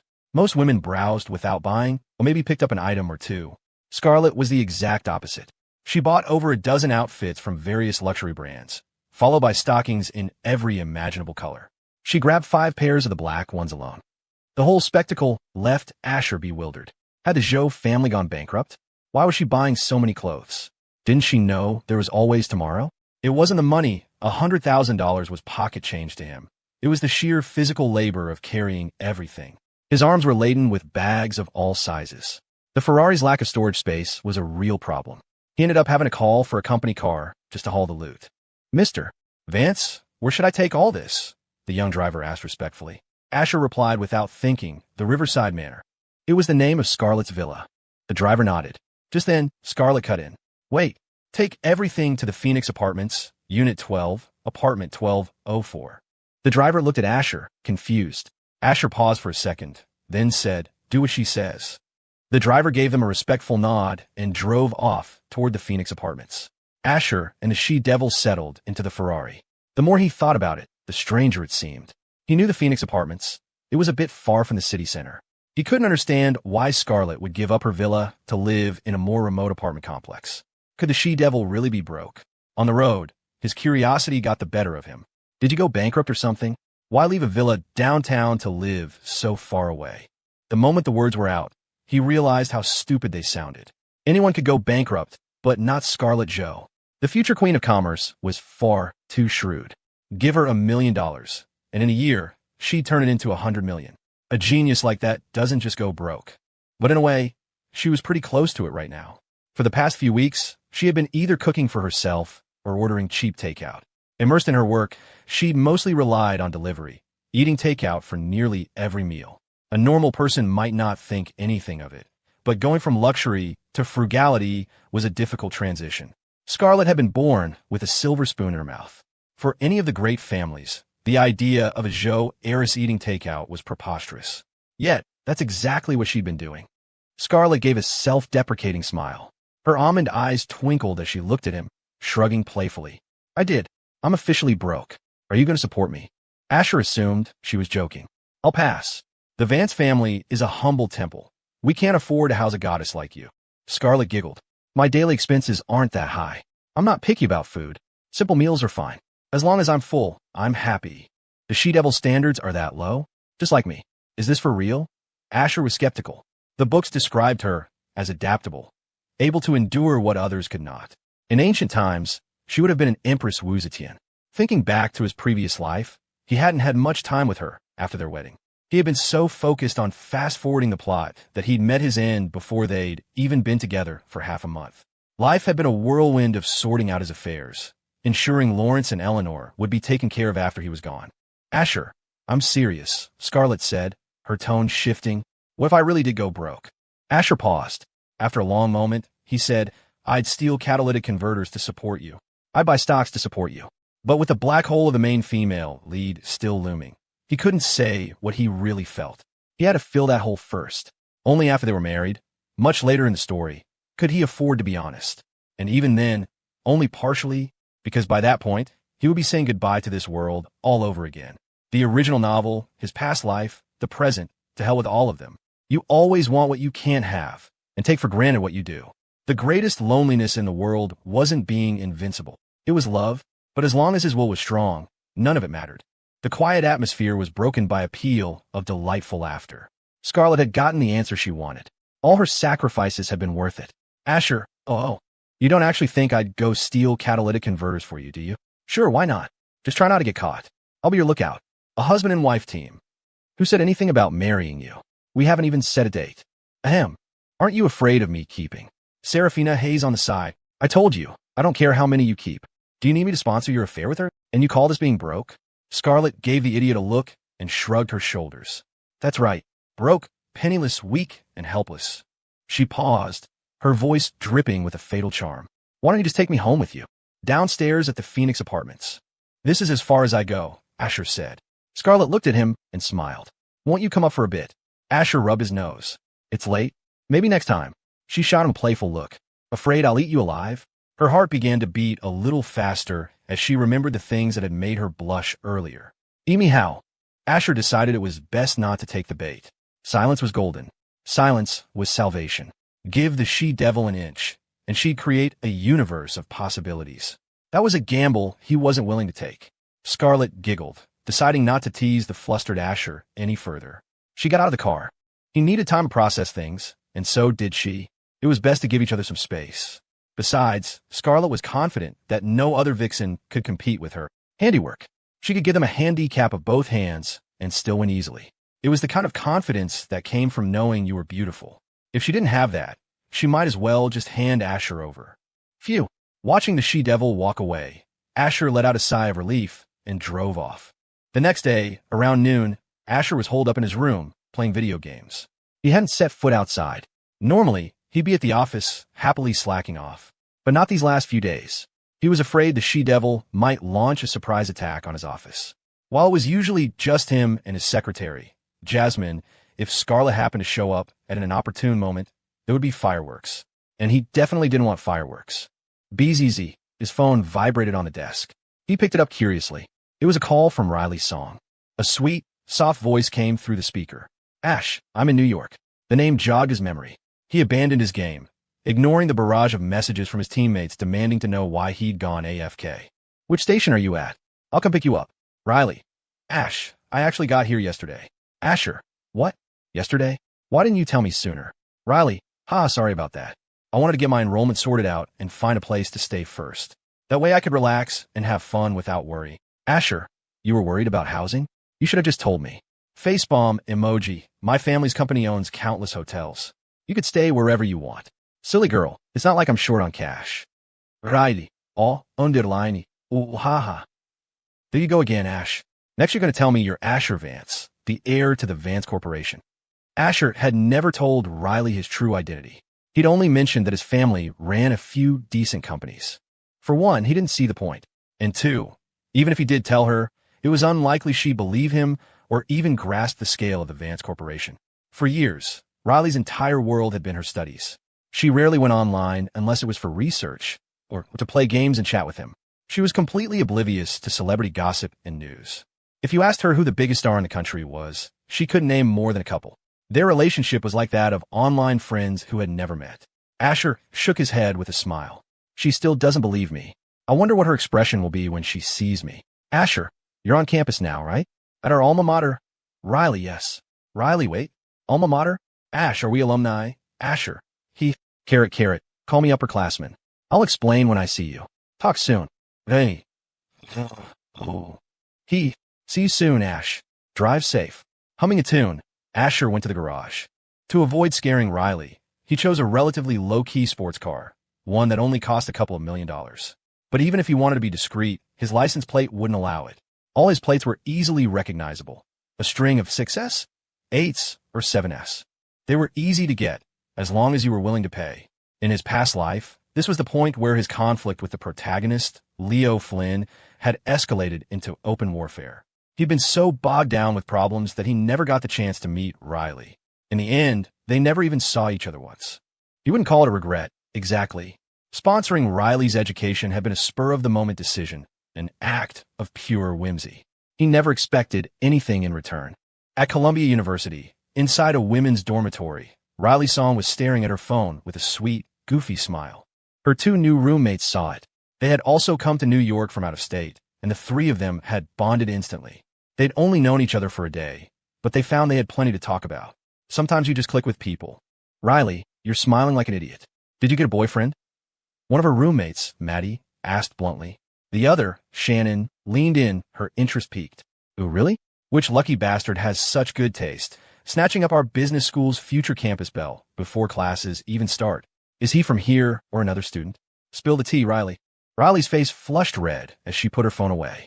Shannon, I'm not any kind of belle. Don't say that. Maddie chimed in with a grin. That's right. Our precious Riley isn't just some campus belle. Just as Shannon thought Maddie was about to play devil's advocate, Maddie continued. Someone as beautiful as Riley isn't just a campus belle. She's the next queen of Columbia. That's more like it. Riley's face grew even redder. She didn't care about titles like belle or queen. People had called her that in middle and high school, and it had been nothing but trouble. Boys were constantly confessing their love, trying all sorts of tricks to get close to her. She wasn't a fan of the attention. Besides, since arriving on campus yesterday, she'd seen plenty of other beautiful girls. In her eyes, her two roommates were just as pretty. She wanted to change the subject. You two are so annoying. I'm not talking about this anymore. I have to go out later. Maddie and Shannon exchanged a look. The next second, a collective gasp filled the dorm room. No way. Riley, did some guy actually get you? No way. Riley, did some guy actually get you? Riley's delicate face was beet red. She was so nervous, she couldn't help but clench her fists, stammering. You two ask so many questions. Maddie and Shannon paused. You know why? Oh, she's blushing? Let's see this. Riley was getting a little flustered. It was probably her first time going on a real date with a guy, and she was nervous enough to explode. Maddie and Shannon exchanged a glance.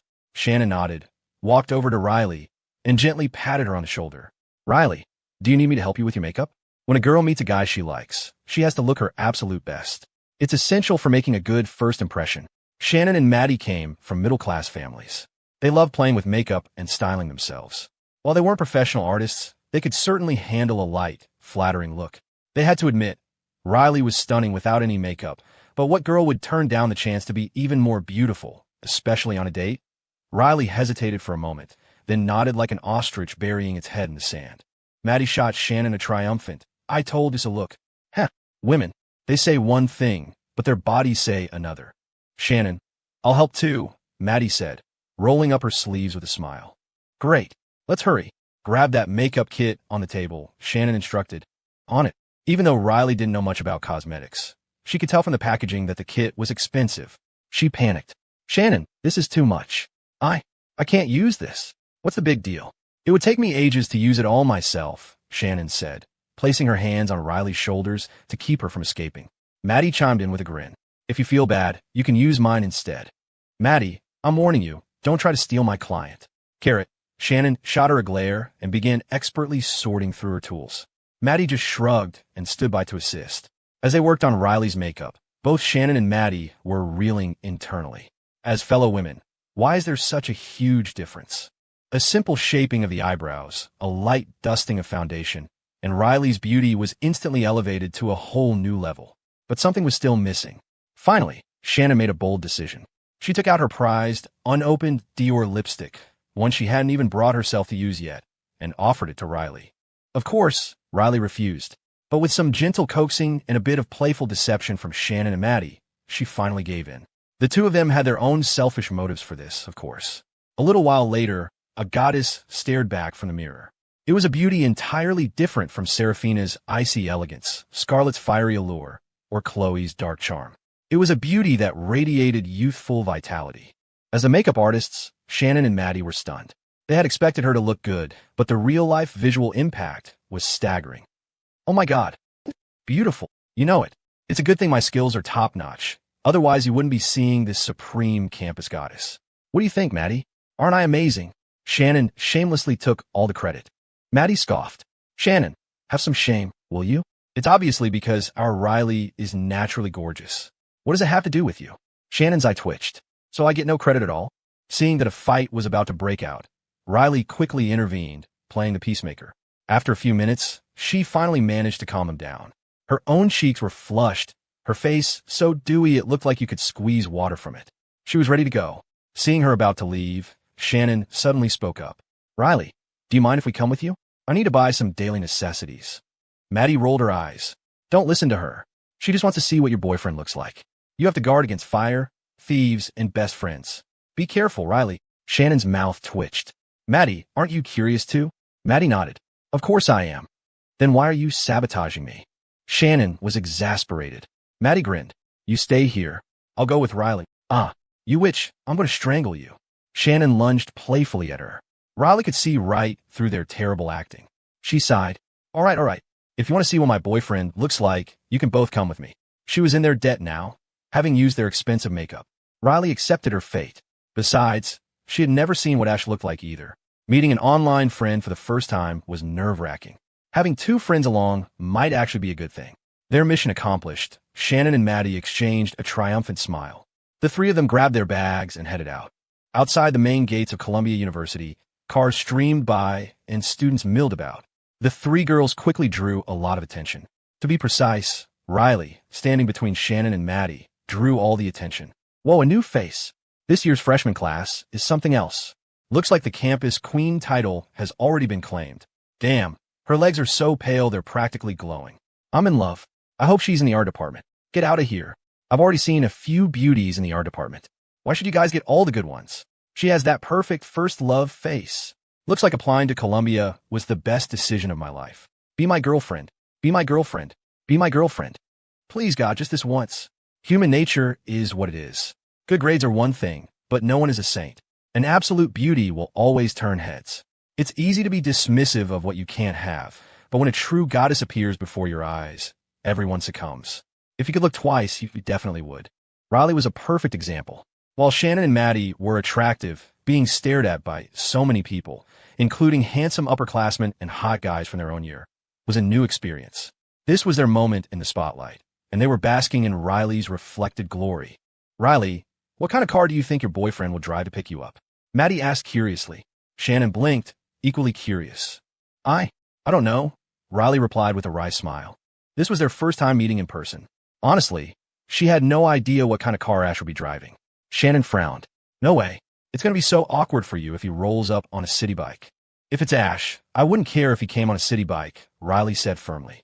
Maddie and Shannon exchanged a look and shook their heads. It was true what they said. A girl in love has an IQ of 0. No matter how beautiful she was, the moment love entered the picture, she was a lost cause. Unable to bear their pitying stares, Riley blushed and shuffled away. Ash wasn't even her boyfriend yet. It was just wishful thinking on her part. But she believed that you had to create your own happiness. As long as their social statuses weren't worlds apart, she was confident that she could use her knowledge to help him grow his family's business.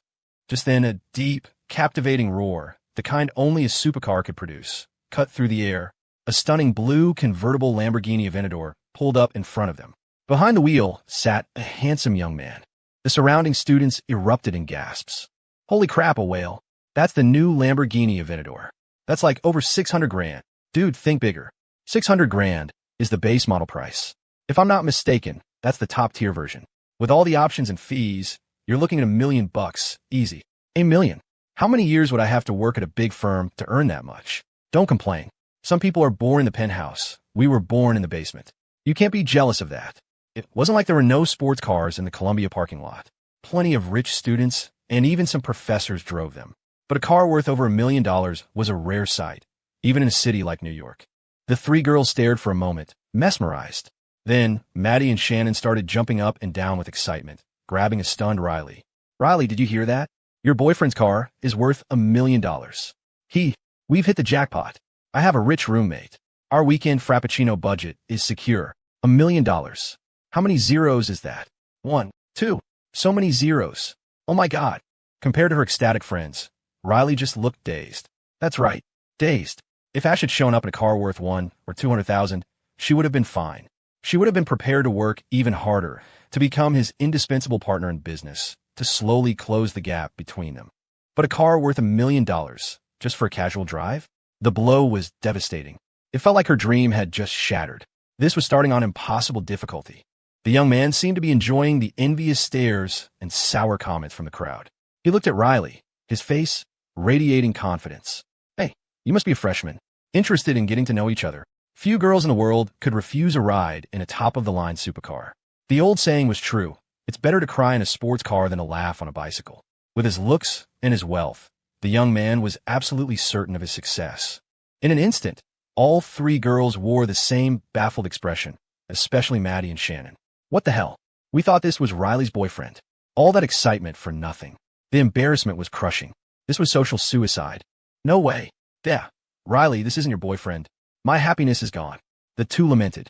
A sunny smile bloomed on Riley's face, a smile sweeter than a first love. The young man stared, captivated, thinking he had her in the bag. But her next words shattered his fantasy. Not interested. The young man's expression froze.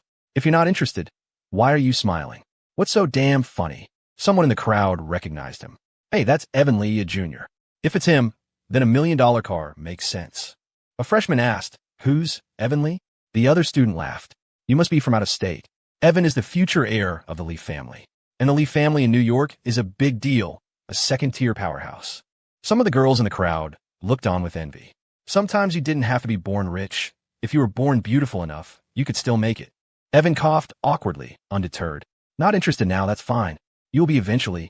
Let's get acquainted. I'm Evan Lee, and you are beautiful. Picking up girls required a thick skin. Evan had been with plenty of beautiful women, but Riley was the most stunning he had ever seen. He wasn't about to give up so easily. Riley's smile vanished. She shook her head, unwilling to engage with him further. The knowledge that he wasn't Ash brought her an unprecedented wave of relief. It's one thing to say you don't care about status, but deep down, you know when a gap is too wide to be bridged by hard work alone. Shannon and Maddie swallowed hard. Evan was definitely their type, but he clearly wasn't interested in them. Seeing that Riley remained unmoved only fueled Evan's desire to possess her. He continued his shameless advances. Riley was getting annoyed. She walked over to another spot to wait, her long, beautiful legs carrying her away. Shannon and Maddie called her name and hurried after her. At the same time, another engine roared to life. A sleek white Porsche 911 pulled up right in front of the three girls. The convertible top was down, and the devastatingly handsome man inside smiled at them. "Hey, ladies, need a ride?" All three girls' eyes locked on Asher's face. In terms of looks, he left Evanly in the dust by a country mile. Not even counting the charm boost from the system, his natural features were already top tier. Now, he was on a whole other level. Thump, thump. Shannon and Maddie's hearts felt like they were about to leap out of their chests. Their eyes were practically glued to Asher's face. So handsome. This is the man of our dreams. There was an approachable warmth about him, and his voice sounded so much like that important person. Faced with Asher's invitation, Riley's cheeks flushed, but she rationally took a step back, assuming he was just another guy like Evan. Bang! The door of the Lamborghini slammed shut as Evan stormed out, his face etched with anger. Someone dared to move in on a woman he had his eye on? The nerve! He glanced dismissively at the car. A Porsche 911? Even the top-spec model was only $300,000 or $400,000. Industrial garbage. In his circle, that was nothing. "Hey, buddy, ever heard of first come, first served? You're crossing a line," Evan said, his nose in the air. "You really think you can pick up girls in that piece of junk? Go home and get a real car." He's right. That car is nothing compared to Evan's $1 million ride. They're in different leagues. If I were her, I'd definitely choose Evan's car. Hee, $1 million Lamborghini versus a Porsche 911? No contest. The fawning comments from some of the girls in the crowd went straight to Evan's head. He puffed out his chest, not even bothering to look Asher in the eye. So what if he was rich? There were levels to this game. If you're on a lower tier, you shouldn't be out here embarrassing yourself. Just as Evan was basking in his glory, the crowd erupted. Damn, my perspective was too narrow. I've been thinking all wrong. What's going on? That Porsche 911 might be cheaper than Evan's car, but its license plate alone is something Evan could never get. At this reminder, everyone's attention shifted to the license plate. A moment later, another wave of shock rippled through the crowd. NYC 999. Holy crap, a string of nines. That's insane. But what does a vanity plate really mean? You really don't get it, do you? That plate means it's Asher Vance's car. Oh my God, my idol is at Columbia. No way. The students, both male and female, instantly turned into gushing fans. The girls especially knew that catching Asher Vance's meant catching the golden ticket. Everything they learned in school was abstract. This was real life. The arrogant expression on Evan's face morphed into one of pure terror. He rubbed his eyes and looked closely at the driver. His blood ran cold. He had just kicked a steel plate. Mr. Vance, I didn't know it was you." Asher ignored him. Being recognized was annoying, but he wasn't trying to hide. The real problem was Riley. Her mouth was hanging open, and she was staring at him as if he were a ghost. This had just gotten a lot more complicated. How did Asher recognize her? He'd heard Shannon and Maddie call her name as he drove up with the top down.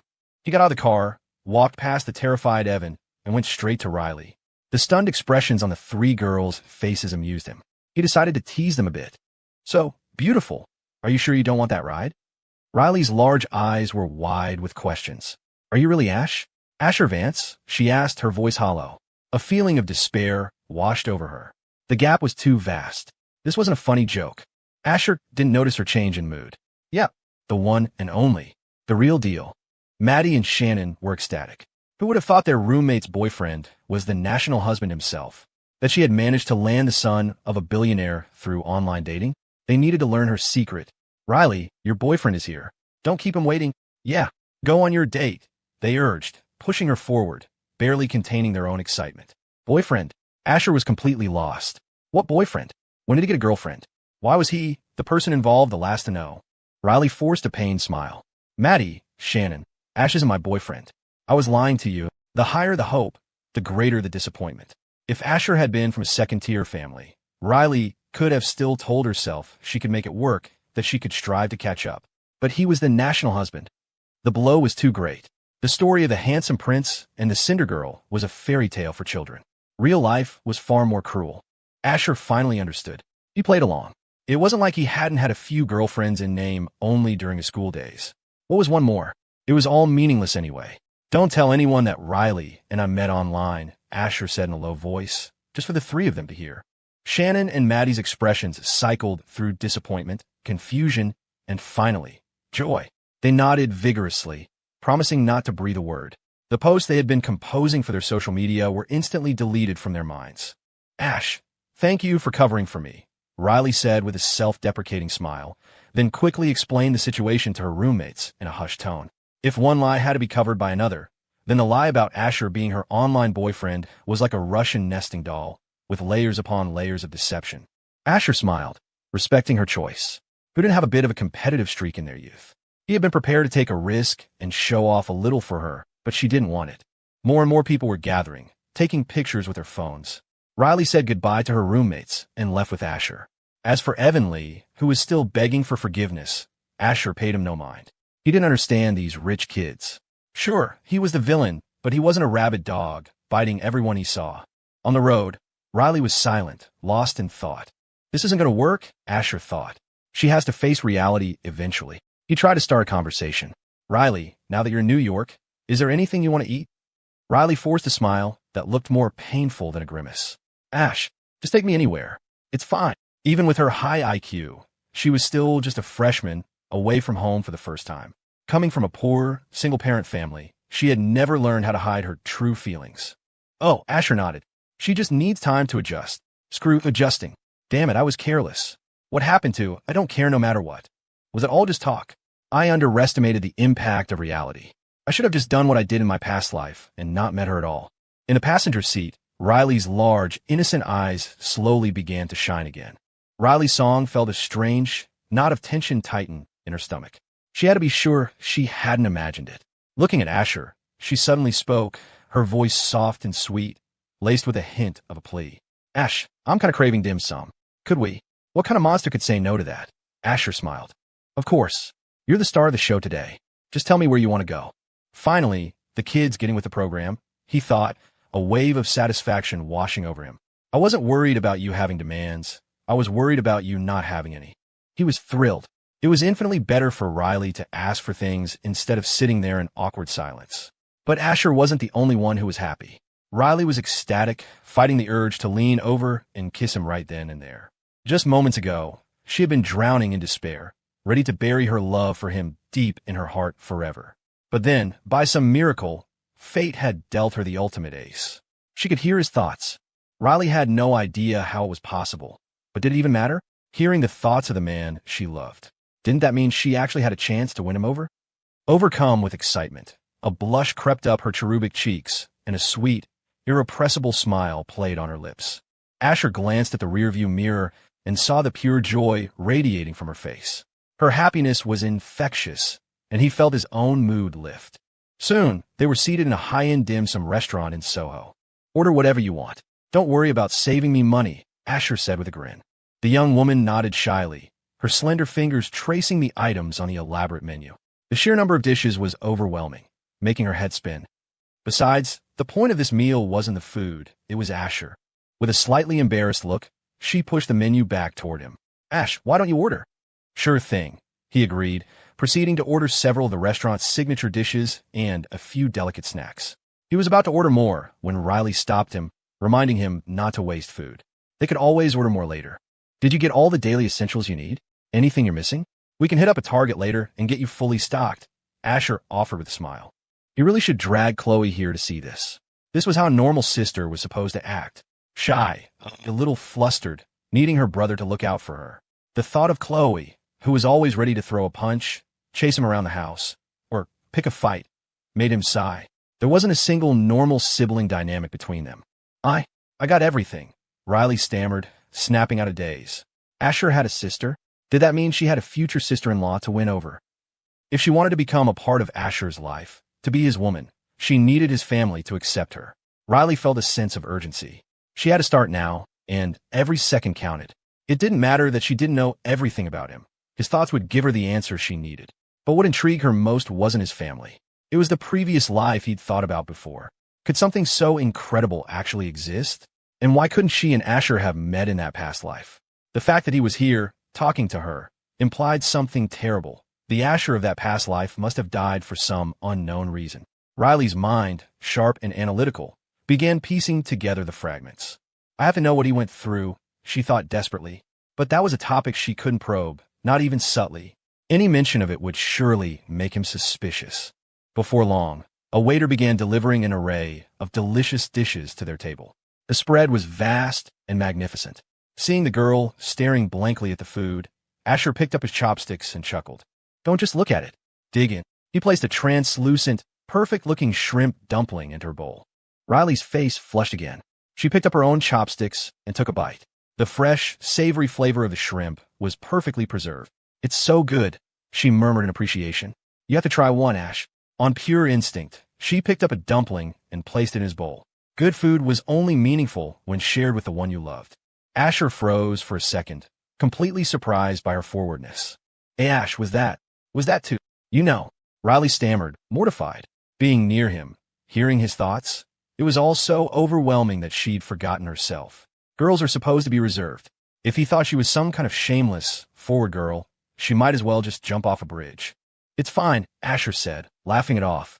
I was just thinking about something. Don't worry about it, let's eat. Riley is so sweet, so considerate. He thought, Chloe used to be so cute, a perfect little sister. It's a shame she went off the rails in middle school. Then again, she's the protagonist. A close relationship with her brother would just become unnecessary baggage for her down the line. For both of us, cutting ties early is probably for the best. A clean break. Riley's eyes clouded with confusion. It was the first time she had heard that word, protagonist. What did it mean? How could his own sister be a burden to him? Was Chloe somehow connected to his death in the past life? Riley felt 1,000 questions bloom in her mind, turning everything about Asher into an enigma she was desperate to solve. Riley, you're a finance major, right? Asher asked, breaking the silence. It took her a second to catch up. Yes, Ash. He took a sip of soup. You need a good laptop, then. 4 tracking stocks, analyzing data, research. Riley shook her head so fast it was a blur. No, I can't. Ash, you've done too much for me already. I absolutely can't accept that. Asher just smiled and spun a casual lie. Think of it as an investment. It comes with interest. When you make it big, you can pay me back, principal and all. It's just an advance on your future success. In reality, he had no intention of ever asking for anything back, but he knew it was the only way she would accept. Besides, his inner voice added, if I don't spend this money, it'll just get snatched up by the protagonist, Leo Flynn, anyway. Might as well put it to good use. Riley heard every single word. Another new term, protagonist, and a name, Leo Flynn. That must be the man who killed her, Ash.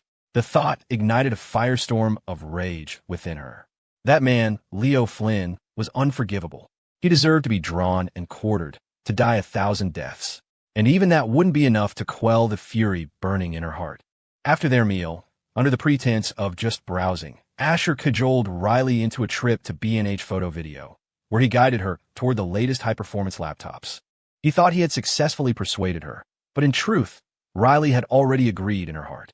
Anything to spend more time with him, to hear more of the thoughts that were slowly revealing his world to her. His thoughts were unguarded, spoken without intent, but for her, they were everything. Asher tried to buy her a top-of-the-line $5,000 custom rig, but Riley adamantly refused, insisting it was far too expensive. He relented, but set his bottom line at a still extravagant $2,500 model. Though reluctant, Riley didn't argue further. Time was short, the mission critical. She felt like the clock was ticking, and she had to do something to prevent Asher from dying again in this lifetime. He himself seemed to have no fear of death, almost as if he were welcoming it. But Riley wouldn't allow it. She refused to let the man she loved walk toward his demise again. The her from the past life must have been in utter despair. This time, she would not repeat that tragedy. After the electronics store, they went to a supermarket where Asher bought her a power strip, a mountain of snacks and desserts, and several cartons of milk. A finance major required brain fuel, he reasoned. He found himself enjoying the simple domesticity of it all. It felt like sending his own sister off to college. Would Chloe ever let him do this for her? Not a chance. He vividly remembered the night before she was supposed to leave for school. She had stormed into his room and threatened him. If I see you on my send-off tomorrow, you're dead. He had actually wanted to make a small effort to mend their fractured relationship. But after that, forget it. It would have been asking for humiliation. So Asher stayed home and slept in. Around noon, Chloe had returned like a hurricane, kicked his bedroom door clean off its hinges, and, for reasons he still didn't understand, proceeded to beat the hell out of him. Luckily, he'd been fast. He took a few punches before bolting out of there, leaving her fuming. After that whole fiasco, Chloe had abruptly decided not to attend college in the States at all, opting to study abroad instead. Time flew by, and evening approached. At Riley's request, Asher drove her back to the Columbia University campus. Are you sure you don't want to get dinner with me? Riley shook her head, a little embarrassed. No, I'm going to eat with my roommates later. Right. I still owe you that trip to Disneyland, you know? Are you free tomorrow? Asher asked with a smile. Riley considered it, fighting down the powerful urge to say yes. I'm sorry, Ash. I'm busy for the next few days. It was the first time she had ever lied to him. Her eyes darted away, unable to meet his gaze. Asher didn't think anything of it. He remembered how hectic the first week of college was. Let me help you carry this stuff up to your dorm. It's too much for one person. Riley gave a strained smile and quickly refused. Thanks, Ash, but it's okay. I already called my roommates to come down. They'll be here any second. Was he insane? Let him come upstairs? She had no desire to become the center of campus gossip. Besides, letting a guy as ridiculously handsome as Asher into an all-girls dorm would be like throwing a lamb to the wolves. All right, Asher said, holding up his hands in surrender. But call me if you can't manage. A genuine, happy smile spread across Riley's face. Okay, you're so sweet, Ash. A few moments later, Maddie and Shannon appeared. Riley and her roommates gathered her things and headed into the school. Asher watched them go before getting in his car and driving away. 2 more days passed. Under immense pressure from his father, Lawrence, Asher tearfully bid farewell to his blissful life as a shut-in and reluctantly returned to Vance Corporation to work. He figured the she-devil had probably had enough time to cool down. And besides, with so many people around the office, would she really dare to try anything? She wasn't that crazy, was she? Asher walked through the halls, on high alert, but as he neared the general manager's office, there was no sign of Scarlet Joe. He let out a sigh of relief. Yes, back to the good life. Flirt with the secretary during the day, unwind after work, then head home. A perfect routine. He was about to step into his office when he saw 2 women standing outside the door. He recognized both of them. One was his secretary, Jasmine Jiang. The other was Anya Ivanova. Oh yes, he thought, a grin spreading across his face. The plot is here. Looks like the organization hasn't given up on me after all. He quickened his pace, walking toward the stunningly cold beauty. If Serafina Hayes' coldness was that of a glacial mountain, this woman's was the chilling edge of a honed blade. Even though she hit it well, Asher recognized the aura instantly. Killing edge? What a load of crap. She's a total ray of sunshine. Seeing Asher approach, Jasmine's face lit up, and she hurried over. Mr. Vance, we have a strange visitor today. This woman says she wants to apply to be your personal bodyguard. I've tried to tell her we're not hiring, but she won't leave. She's been here for days. Asher nodded, understanding completely. He wanted to tell Jasmine, standard operating procedure, don't panic, but she wouldn't get it. And she didn't need to know the inside story. His gaze fell on Anya, his eyes filled with appreciation. Her long black hair was tied back in a simple, cute ponytail. Her face was a perfect oval, her eyebrows arching with a fierce energy that she kept veiled. But you could tell that all it would take was a single look to unleash an intimidating, commanding presence.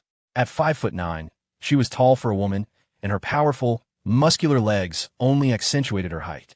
Her body could only be described with one word: phenomenal. A devilishly hot figure. He instinctively glanced at his own secretary for comparison. Both women were gorgeous, but Anya's physique was on another level. As an assassin, she was constantly training, and her workouts were far more demanding than anything you could do in a gym.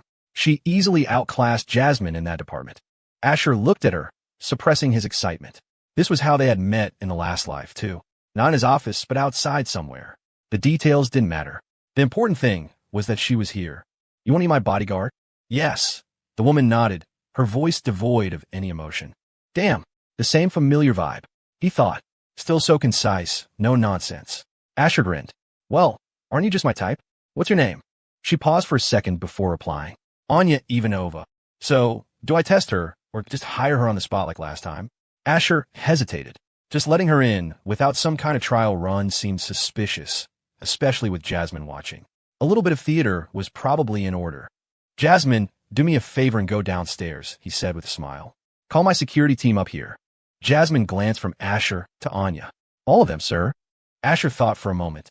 Yeah, bring them all. This was the perfect opportunity to dismiss the bodyguards his parents had hired for him. They were elites, sure, but they were useless against someone trained in an ancient martial arts discipline. They would get wiped out instantly. Keeping them on the payroll was a massive, pointless expense. He could be spending that money on ear-cleaning spas. Yes, Mr. Vance. Jasmine nodded and clicked away on her heels. Meanwhile, Anya's mind was reeling. As one of the top assassins in the world, she was certain she hadn't misheard that inner voice. Last time? Did that mean they knew each other? While Jasmine was rounding up the men, Anya looked Asher directly in the eye. Have we met before?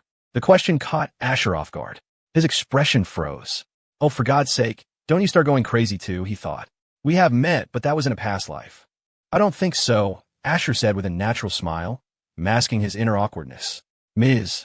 Ivanova, this is our first meeting, but if you want to skip the test, that's fine. I can hire you as my personal bodyguard right now. I see.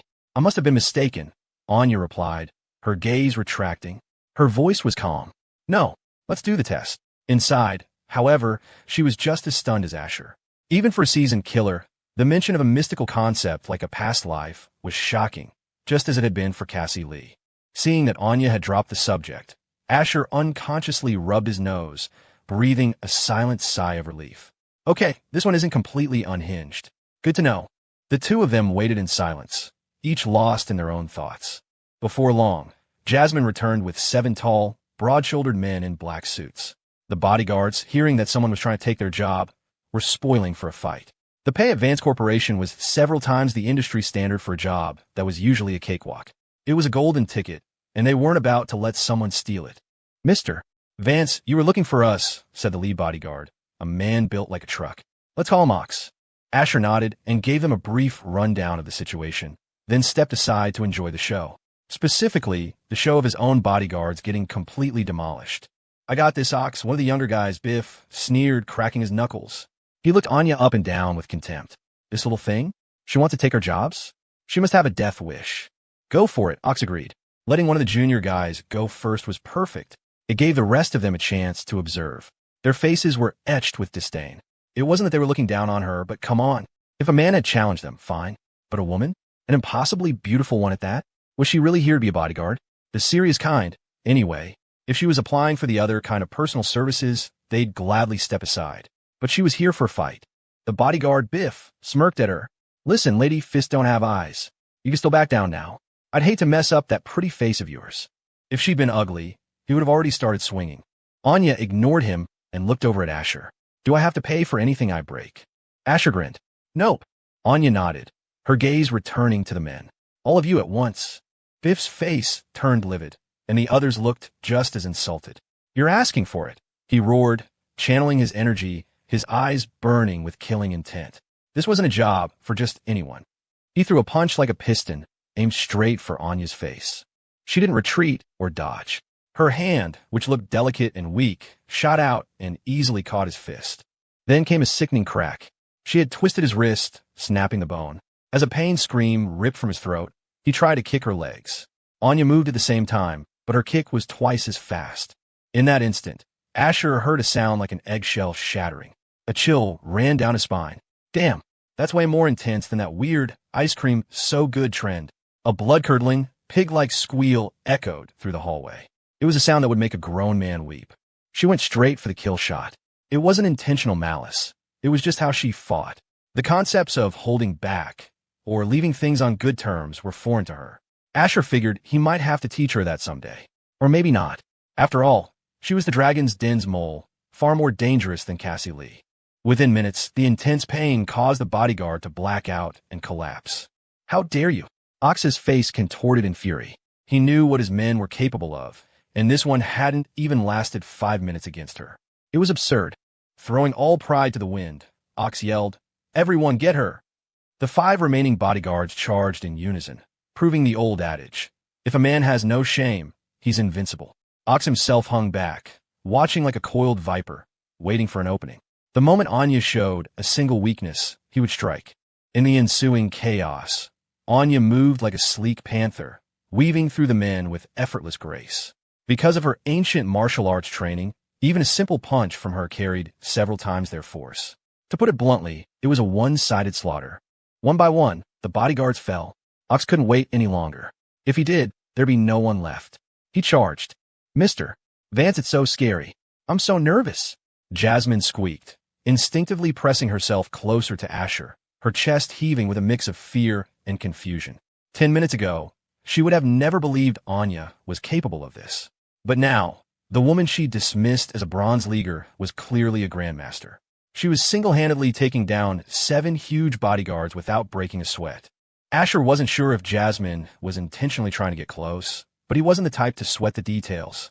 "Don't worry," he said, patting her arm reassuringly. "We're far enough away. We won't get hurt." The commotion was so loud that executives and managers from nearby offices started poking their heads out, their faces a mask of bewilderment. By the time they emerged, Anya's job interview was over. The hallway walls were pockmarked with craters of various sizes. To call it a wreck was an understatement. The 7 bodyguards lay on the floor, their faces twisted in agony. God only knew the pain they were enduring. Their futures as men were now uncertain. "What happened? What's going on? Did I miss something? Mr. Vance, are you all right? Should we call the police? I just saw that woman beating people up. Someone call security." The scene descended into chaos. Asher looked at Anya and smiled. "Starting today, you're my personal bodyguard. I'll pay you $1 million a year. Go away to my office. If you're not satisfied with the terms, we can renegotiate." $1 million was nothing to Asher. The 7 men on the floor cost him half that annually. It was a high-risk job, after all. One day they might run into some desperate kidnappers and end up in a body bag. A high salary was standard. Anya nodded and walked into the general manager's office. Her gait was unique. Her long, pale legs moved in a distinctive pattern, one foot crossing over the other as if she were walking on a line, like a cat. Her steps were so light they were almost silent. Asher watched her go, a flicker of appreciation in his eyes. He had to admit, watching Anya's catwalk was a feast for the eyes. He turned his attention to Jasmine. "Call the hospital right now. Get a few ambulances over here to take them away. All medical expenses will be covered by the Vance family. Also, contact a construction crew and have them come over to repair all the damage here." Jasmine nodded, pulling out her phone to call for medical assistance. Asher then walked over to the crowd of curious onlookers.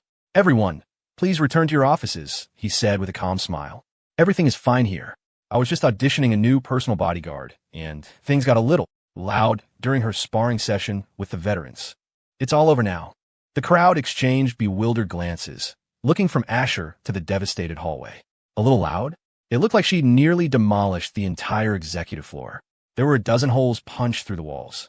This was a little loud? More like an earthquake. But since Asher himself said it was fine, they dispersed and went back to their offices. Asher nodded, satisfied. He was in an excellent mood. First, he had Cassie Lee coming over to be his mole, and now he had his personal bodyguard, Anya Ivanova, here to be a spy, ready to turn on him at a moment's notice. The crouching dragon and phoenix fledgling were finally assembled. The protagonist Leo Flynn's grand scheme was falling into place. With this setup, if the plot didn't manage to kill him off, it would be a cosmic injustice. But that was a problem for another day. "Asher." Just as he was about to head back to his office, a familiar voice called his name. It was laced with anxiety and concern. He didn't even have to guess who it was. "What are you doing here?" Asher asked, turning around to see Scarlett Jo standing behind him. Her brow was furrowed with worry, and her crimson lips were slightly parted as if she was catching her breath. A few beads of sweat trickled down her cheek. The noise upstairs was insane. "I came up to see what was happening," Scarlett replied simply. She immediately cut to her most pressing concern. "What's going on here? Why are all your bodyguards on the floor?" Her worry was justified. What if the protagonist, Leo Flynn, had lost his mind and decided to go for a scorched earth, mutually assured destruction plan? Scarlett was genuinely afraid that Asher could be killed. Asher smiled. "Just hired a new bodyguard." This was her tryout. "Oh," Scarlett said, her eyes narrowing suspiciously. "Man or woman?" Asher froze. "She-devil, don't push it," he thought. "We're not even married yet, and you're already trying to manage my private life? You think I'm going to be whipped? Not a chance." "A woman," he said, then quickly tried to usher her away. "I've arranged for everything to be cleaned up here, so it's all good. You can go back now." He felt a pang of guilt. Anya was still in his office, and he hadn't finished reeling her in. If the she-devil came in and messed things up, what if his precious phoenix fledgling flew away? Who could he complain to then? But Scarlett didn't leave. As Asher opened his office door, she strode past him on her long legs, entering first. "Hey, get out of here," Asher said, sensing trouble. He moved to block her, but she was too fast. In an instant, she came face to face with Anya. As Anya observed Scarlett, Scarlett was sizing her up as well. High-level women often duel with their eyes. The silent battles were far more terrifying than the ones with words. The three of them stood there, staring at each other. The atmosphere was thick with tension. Finally, Anya broke the silence. Boss, do you want me to get rid of her? Scarlett's beautiful eyes narrowed, a half-smile playing on her lips as she looked at Asher. Hiding a new girl in your office? She purred. Are you really going to let her throw me out? The female protagonist meeting the female villain. It should have been an electrifying moment. But Asher felt anything but excited. I didn't. This isn't me hiding a new girl. It's me hiding a goddamn assassin. He screamed internally. She-Devil, you have no idea who you're dealing with. Standing in front of you is the world's #1 killer. I'm fine with dying, but you should probably stop poking the bear. Asher decided he had to separate them, at least for now. With the protagonist and the villain in the same room, his brilliant plan to recruit this talent was about to go up in flames. Ahem, just calm down. I have important business to discuss with Ms. Ivanova, Asher said vaguely. She-Devil, let's talk this out. Be a good girl and go back to your office, he pleaded internally. You can't handle the world's #1 assassin. Let me take care of this. The world's #1 assassin? Scarlett's eyes widened slightly. Asher would dare keep someone that dangerous around? At the same time, Anya's composure wavered. He hadn't even started his recruitment pitch, and he'd already laid all her cards on the table. How was she supposed to play this hand? In that moment, Anya was certain that what Asher's thought said about a past life was true. What business could you possibly have that I can't know about? Scarlett pressed. If you want to add her to your collection, I really don't mind, you know. She smiled, her tone deceptively light as she found a chair and sat down, crossing her legs. My collection of what? Baseball cards? She's the protagonist. Don't you get it? She's Leo Flynn's woman, one of the heroines from the book. There's no way a villain like me could ever collect her. Not unless the sky falls. Jesus himself could show up and it wouldn't happen. Boss, I can make her leave, Anya offered, a ripple of excitement disturbing the calm surface of her thoughts. She had been cool and collected her whole life, but this was too much. Getting Scarlett out of the room was essential. There were so many more secrets hidden within Asher that she needed to uncover. One of the heroines? Scarlett's eyes lit up with understanding. She reassessed the woman walking toward her. Damn it, another woman who can hear his thoughts. Just as Anya was about to act, Asher yelled, Stop. Scarlett let out a quiet breath she hadn't realized she was holding. The sense of pressure from Anya was overwhelming. In the end, brute force was a massive disadvantage. In a boardroom battle, Scarlett could crush her with ease. But this was the wrong arena. Ms. Ivanova, why don't you come over and fill out the employment contract, Asher said, beckoning her over. He pulled a pre-prepared contract from his drawer. Money was meaningless to Anya, but formalities had to be observed. Plus, the contract served another crucial purpose. It would prevent his phoenix fledgling from suddenly flying away. It was a flimsy chain, but better than nothing. Anya walked over and took the contract, her eyes skimming the details. She then picked up a pen from the desk to sign. The tip of the pen touched the paper, but she paused. Asher's face tensed. Are you not satisfied with my offer? He asked nervously. Anya first nodded, then shook her head. As Asher watched, bewildered, she spoke. The pay is fine, but I have another condition. The tension in Asher's shoulders immediately eased. He smiled. Name it. I'm very satisfied with your skills. As long as you agree to stay, I'll accept any condition you propose, as long as it's within my power. He was confident he could win her over. Money, a house, a car, whatever she wanted he could provide. Problems that could be solved with money weren't really problems. Anya looked at him and stated her demand.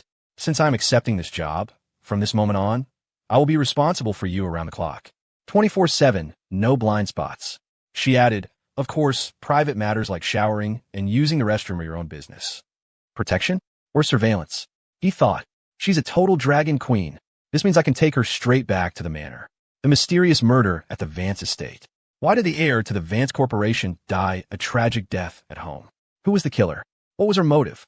Welcome to Cribs, Assassin's Edition. My very own custom-made death plot. Asher was about to agree enthusiastically when the she-devil's voice cut in. Are you a bodyguard or a surveillance camera? Scarlett's question was a stiletto heel, sharp and pointed. She wasn't giving Anya an inch. Seeing the two women were about to clash again, Asher stepped in to mediate. Having a bodyguard as capable as Ms. Ivanova willing to protect me puts my mind at ease. I agree to all your conditions. Anya was slightly taken aback. She hadn't expected him to agree so readily. Interesting. Very interesting. Scarlett could no longer sit still. She stood up. Asher, your new bodyguard is quite fascinating. You wouldn't mind if I borrowed her for a moment, would you? Oh, hell no, don't do it. You really can't beat her, he thought, instinctively about to refuse. But then his eyes met hers. They stared at each other for a long moment. Fine, he conceded. Just in case, he turned to Anya and said sternly, no matter what she says or does, you are not to harm her. Anya nodded in understanding. Seeing her promise, Asher felt a wave of relief. Once Anya gave her word, she would move heaven and earth to keep it. He left the office, closing the door behind him. The atmosphere was silent for a moment before Scarlett spoke. Whatever he's paying you, I'll give you 10 times more. Take the money and leave him. Go back to where you came from. The general manager's office was soundproof. No one could hear them. Anya shook her head. Ms. Joe, it's not about the money. She had already looked up Scarlett's file before coming here. In fact, she had reviewed the files of everyone close to Asher. Scarlett's beautiful eyes stared directly at the equally stunning woman before her. You can hear Asher's thoughts, can't you? She stated flatly. A massive wave crashed through Anya's mind. She froze for a second, then feigned ignorance, her voice just as calm. I don't know what you're talking about. Scarlett's lips curved into a slight smile. Not admitting it? Fine. I'll keep talking until you do. The world's #1 assassin, sent by Leo Flynn, from that organization of yours. The Dragon's Den, I believe it's called. Anya's eyes gradually turned dangerous. But for the man she loved, Scarlett was fearless. She continued to expose Anya's secrets, all gleaned from Asher's thoughts. She paused for a beat, her gaze never wavering from the world's most lethal woman. $100 million. Leave my man. Leave my man. Interesting. So I'm not the only one who can hear his thoughts, Anya said, a rare smile gracing her lips. Her eyes held the look of someone who had just discovered a fascinating new toy. Aren't you afraid that I'll take your money and report back to Leo Flynn? Scarlett laughed, her tone dismissive. Be my guest. I'm giving you more money. Leave. Anya's expression returned to its usual placid state. Ms. Joe, money can't buy you everything. Her intentions were clear. She wasn't leaving. She had just stumbled upon something truly entertaining. How could she possibly walk away now? There were clearly more deep, dark secrets surrounding Asher, and she was determined to uncover every single one. Scarlett took a deep breath, her eyes cold. Fine, but if you dare to hurt him, I will make you regret the day you were born. There was nothing more to say. Scarlett realized further conversation was pointless. So what if she was the world's #1 assassin? If she touched what was hers, Scarlett would tear her apart. Anya remained completely unfazed. She had been in far more dangerous situations and had always walked away unscathed. Scarlett's threats were empty. The office door opened with a soft click. Scarlett glanced down the hallway, but Asher was nowhere in sight. She turned and walked away, her heels echoing in the empty corridor. A while later, Asher emerged from the vacant office next door. It was technically his as well. Anya hurting Scarlett? Not a chance. The Dragon Queen had her own code of honor. Her word was her bond. Asher knew her too well to worry. He walked back into his office. Anya handed him the signed contract. Good girl, he thought, happily taking it. You officially start today. Anya nodded, then walked over to stand behind his large leather chair, her hands crossed in front of her. She had the distinct air of a henchman in a Hong Kong gangster movie, standing guard over the big boss. At first, Asher found it novel. An hour later, he was going numb. Ahem. Ms. Ivanova, if you get tired of standing, feel free to find a place to sit, he suggested. Anya's eyes opened slightly. Thank you for your concern, boss, but I'm not tired. In that single hour, Anya's entire worldview had been shattered, rebuilt, and then shattered again into dust. The reason was simple. Asher's thoughts revealed everything. This man knew her entire personality, her history, her deepest secrets. But that wasn't the critical part. The critical part, Legend Bodyguard, you've done a great job, and I hope you never do it again. Ahem. I mean, you don't have to stand behind me. Just find a seat, play on your phone, watch a show. Just, for the love of God, don't stand behind me anymore. Anya opened her beautiful eyes and nodded. All right, boss. And stop with the boss thing, it's so formal. I have a name, you could just call me Asher. The title felt weird. It made him sound like the actual final boss of the story. The final boss was the she-devil. Anya blinked. All right, Bo, Asher. Asher smiled. Perfect. That was more like it. Then his smile froze. Anya had just said something that sent a jolt through him. Ms. Ivanova is also too formal. You can call me Anya. Wait, wasn't she a year or two older than him? Was she trying to be cute? This wasn't the cold-blooded, emotionless female assassin he'd signed up for. He failed to notice the fleeting glint of mischief in her eyes. Oh, okay. I'll call you Anya from now on. Anya's voice was firm. Call me Anya. Game over, man. It's game over. This killer isn't so cold after all. The reference to Lyon, the professional, echoed in his mind. Asher's expression was complicated. Right, Anya, he said with difficulty. Do you want to get lunch with me? Since she was sticking to him like glue anyway, he might as well invite her. Anya shook her head. Sorry, I have something to do this afternoon. I'll need to take a half day off. Something to do? More like a million things to do, he thought, his eyes lighting up. I get it. I totally get it. You're going to report to your real boss, right? You should have just said so. I wouldn't have minded, you know. Time is of the essence. Hurry up and go. Asher grinned. Okay, no problem. Is an afternoon enough? If not, a week. Crack. Anya's hand shot out in a blur. A perfect knife hand strike that slammed onto the mahogany desk right in front of his lap. The sheer force of the blow split the solid wood in two. His computer, papers, and everything else crashed to the floor. Asher and little Asher both jumped in terror. The age-old question of which one to save in a crisis suddenly felt very real. Asher decided he wanted to save both, but if he had to choose, he'd sacrifice the big one. Just kill me now. Oh no. What was that for? He stammered, terrified. Was the Dragon Queen going off script? Was she just going to end it now? This was insane. As his mind raced, Anya calmly held up her pale hand. There was a mosquito in the office, she said flatly. I got rid of it for you. Asher looked down and did, in fact, see a dead mosquito. It was smeared with blood. Since he hadn't been to the office in days, it must have been Jasmine's. That little pest deserved it, sucking all that blood.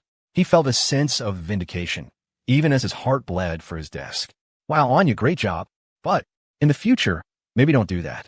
We have bug zappers. And my computer had hundreds of gigabytes of important files and important informational websites on it. It's not worth all this just for one mosquito. Anya almost believed his pathetic excuse. Important files, my ass. The lies men tell. All right, should I go now? Asher took a deep breath, feeling as if he'd aged 10 years. He wanted to say stay, but the word that came out was, go, just go. He crouched down to check on his old friend, the computer, hoping the hard drive wasn't damaged. The monitor was completely shattered, useless. He'd have to get a new one, as long as the tower was okay. Once outside the office, Anya pulled out her phone and sent a text to Cassie Lee, then headed for the elevator. They met at an old-school Sichuan place in Queens. Anna, you're here, Cassie Lee said with a cheerful grin. You should have told me you were coming sooner. Lunch is on me today. Don't even think about arguing. The table was already covered with a dazzling array of delicious dishes. Who would have thought the world's #1 assassin had a soft spot for home-style cooking? Anya glanced at Cassie, noticing the faint hickeys still visible on her neck. Living the good life, I see. Cassie froze, then fumbled in her purse for a compact mirror. She must have been in a rush when she left. Haha. Well, you know, she laughed, then rummaged through her bag again, pulling out a makeup wipe and some remover. She pressed the cool wipe to her neck, erasing the evidence. After a final check in the mirror, she put everything away. So, since it's your first time in New York, is there anywhere special you want to go? I can take the afternoon off and be your tour guide. The Dragon's Den mission was one thing, but having fun was another. These past few days, Cassie had nearly forgotten all about her real job. Anya spooned a small portion of mapo tofu into her mouth. The spicy, numbing flavor was decent. When did you betray the Dragon's Den? She asked coolly. The question hit Cassie like a physical blow. Her body went rigid. Under the table, her hand slipped silently into her purse, her movements careful and precise. I wouldn't try any funny business in front of me. The consequences would be severe, Anya said, gently blowing on another spoonful of tofu before eating it. The glossy oil on her lips made them shine, an impossibly alluring sight. She was a rose armed with deadly thorns, but one that men and women alike would die to kiss. A chill ran down Cassie's spine. A fine sheen of sweat broke out on her forehead. She placed both hands on the table where Anya could see them. Anna, are you here to clean house? She asked, her voice trembling. Fighting Anya was a fool's errand. Cassie knew she couldn't win, let alone escape. Anya's tracking skills were legendary. Death would be slow and painful. Anya ignored her, picking up a small porcelain bowl and sipping the rich, steaming pork bone broth. The warm liquid went down smoothly, and she closed her eyes in momentary bliss. Cassie was about to lose her mind. This feeling, waiting for a death sentence, was unbearable. They were in a private room with no windows. The only exit was the door behind Anya. Cassie's stomach churned with regret. She never should have suggested this place. It was a careless mistake. Her mind raced, her hands flat on the table. If Anya confirmed she was here to take her in, Cassie was prepared to flip the table and make a run for it. Anything was better than sitting here waiting to die. No, Anya said, shaking her head slightly, choosing to ignore Cassie's subtle movements. Phew. Cassie let out a breath of relief, her chest rising and falling. A smile of pure, unadulterated survival spread across her beautiful face. Then, Anya asked a question that completely baffled her. What do you think of Asher Vance? He's a great guy, the most conscientious boss ever. Cassie had no idea what Anya was getting at, so she gave a safe, standard answer. He's the worst. A useless, spoiled playboy from the Vance family. Her eyes remained fixed on Anya, searching for any change in her expression. But Anya's face was a placid mask. She simply nodded and took a bite of rice. I'll give you one last chance. Say what you're really thinking. Overwhelmed by a powerful survival instinct, Cassie spilled the truth. Asher is a good boss. He's a really good person. If I had a choice, I wouldn't want to be his enemy. Anya blinked, her glossy lips parting. You've gotten quite a few benefits from him. Cassie gave a sheepish smile and shrugged. Not much, just a little. Anya looked straight at her and laid her cards on the table. Besides you, is there anyone else who can hear Asher's thoughts? Based on her own interactions with Asher and Cassie's recent strange behavior, Anya had pieced most of it together. Now it was time for confirmation. Well, what thoughts? Anna, you can hear them too? Cassie started to feign ignorance, but then the realization hit her, and her heart soared with joy. This is amazing. She wasn't fighting this battle alone. Anya neither confirmed nor denied it. She simply asked another question. What do you know about the world we're living in? Cassie had been around Asher longer. There was no way she didn't know something was off. Cassie suppressed the storm of emotions inside her. Anna, I may not know everything, but I'm willing to tell you everything I do know. I'll hold nothing back. A similar conversation was taking place at a noodle bar in the East Village. So that's the situation, Scarlett said, her voice laced with frustration. I can't stop it. The only thing we can do is prepare for her being in the house. Scarlett, we'll just have to roll with the punches, right? Chloe said, offering an optimistic smile. No need to borrow trouble. She knew it. She knew Scarlett asking her to lunch meant something big was up, and it was. Anya Ivanova was not only her brother's bodyguard, but his live-in bodyguard. She was moving into their house tonight. To that, Chloe had only one reaction. She wholeheartedly approved. She welcomed it with open arms. If she had enough time to get close to Anya, she was confident she could convince her to defect from the Dragon's Den. After all, with Anya's skills, she could go anywhere in the world. Few people could stop her. And if persuasion didn't work, Chloe had an ace up her sleeve. Victor Stone. Of course, to get Victor's complete loyalty, she still needed to find his family in Newark. Scarlett frowned, tilting her head. Chloe, you don't seem very worried about your brother's safety. I know you two have your issues, but even if you're not worried about him, you should be worried about your own safety and your family's. Chloe's smile faded, replaced by a solemn expression. Don't worry, Scarlett. I won't let that assassin harm my family. That's my promise to you and to them. Hearing this, Scarlett relaxed and picked up her chopsticks. All right, let's eat first. Chloe had martial arts training. She could handle herself to some extent. And for now, Anya didn't seem to have any immediate plans to act. It was a small mercy. Okay, Chloe chirped, though her bright, pure eyes were darting back and forth, her mind clearly working on something. The two women ate, each lost in their own thoughts. Meanwhile, as the afternoon wore on, Asher decided not to go back to the office at all. He sent a text to Jasmine, telling her to let Anya know she could take the day to pack her things and that she should move into the manor tomorrow evening. In the meantime, she had full access to his office, the same privileges as Jasmine. Asher congratulated himself on his brilliant strategy. The benefits were numerous. First, if Anya wanted to steal any business plans, she could just grab them from his desk. He didn't mind if she looked through his computer, either. He had already moved all his important study materials and files. All that was left were useless multi-billion-dollar corporate strategies and future business development plans. Cassie Lee's performance as a mole had been disappointing. It felt like ages, and he still hadn't heard any news about disastrous corporate decisions causing massive financial losses. Second, and most importantly, he couldn't stand being in the office anymore. With Anya constantly standing behind him, he felt completely exposed, even when her eyes were closed. It was as if she could see right through him. Driving around aimlessly was a far better alternative. He spent the rest of the day cruising in his sports car, only heading back to the manor as evening fell. Ever since Chloe had come home, Asher had been eating out, only returning late at night. But this evening, his mother, Eleanor Ting Vance, had sent him several texts and even called him, insisting he come home for dinner. She had specially made a few of his favorite dishes. He couldn't defy a direct order from the matriarch. So, he reluctantly agreed. Why should he be the one to have to adjust just because Chloe was back? He felt like he was getting the short end of the stick. Tonight, he was going to make up for it. Nothing from a fancy restaurant could compare to his mom's cooking. Not even the master-level culinary skills the system had given him. Okay, that was all bullshit. The truth was he was just too lazy to cook for himself. There was no unwritten rule that said people who are good at cooking had to cook for themselves all the time. At the Vance Manor, the front door swung open. Smells like it's ready. Standing in the foyer, Asher could already smell the aroma wafting from the dining room. Even more impressive, his master-level skills allowed him to identify the exact dishes just from the scent. Damn, that smells amazing. Oh yeah, I can feel it. All of it. He quickly swapped his shoes for slippers and headed inside. The house was lively. Asher's pace slowed, and a frown creased his brow. We have guests. It was a female voice, both unfamiliar and yet strangely familiar. He had heard it just this afternoon. Chloe, where's your brother? That deadbeat kid promised me he'd be home for dinner tonight, and there's still no sign of him. Eleanor grumbled. Chloe was just as annoyed, though she tried not to show it. Mom, you're asking me? How should I know? It's better if that jerk doesn't come back anyway. Eleanor sighed. When are you two ever going to make up? She then turned to the stunningly beautiful woman sitting with them. Anya, I'm so sorry you have to see this.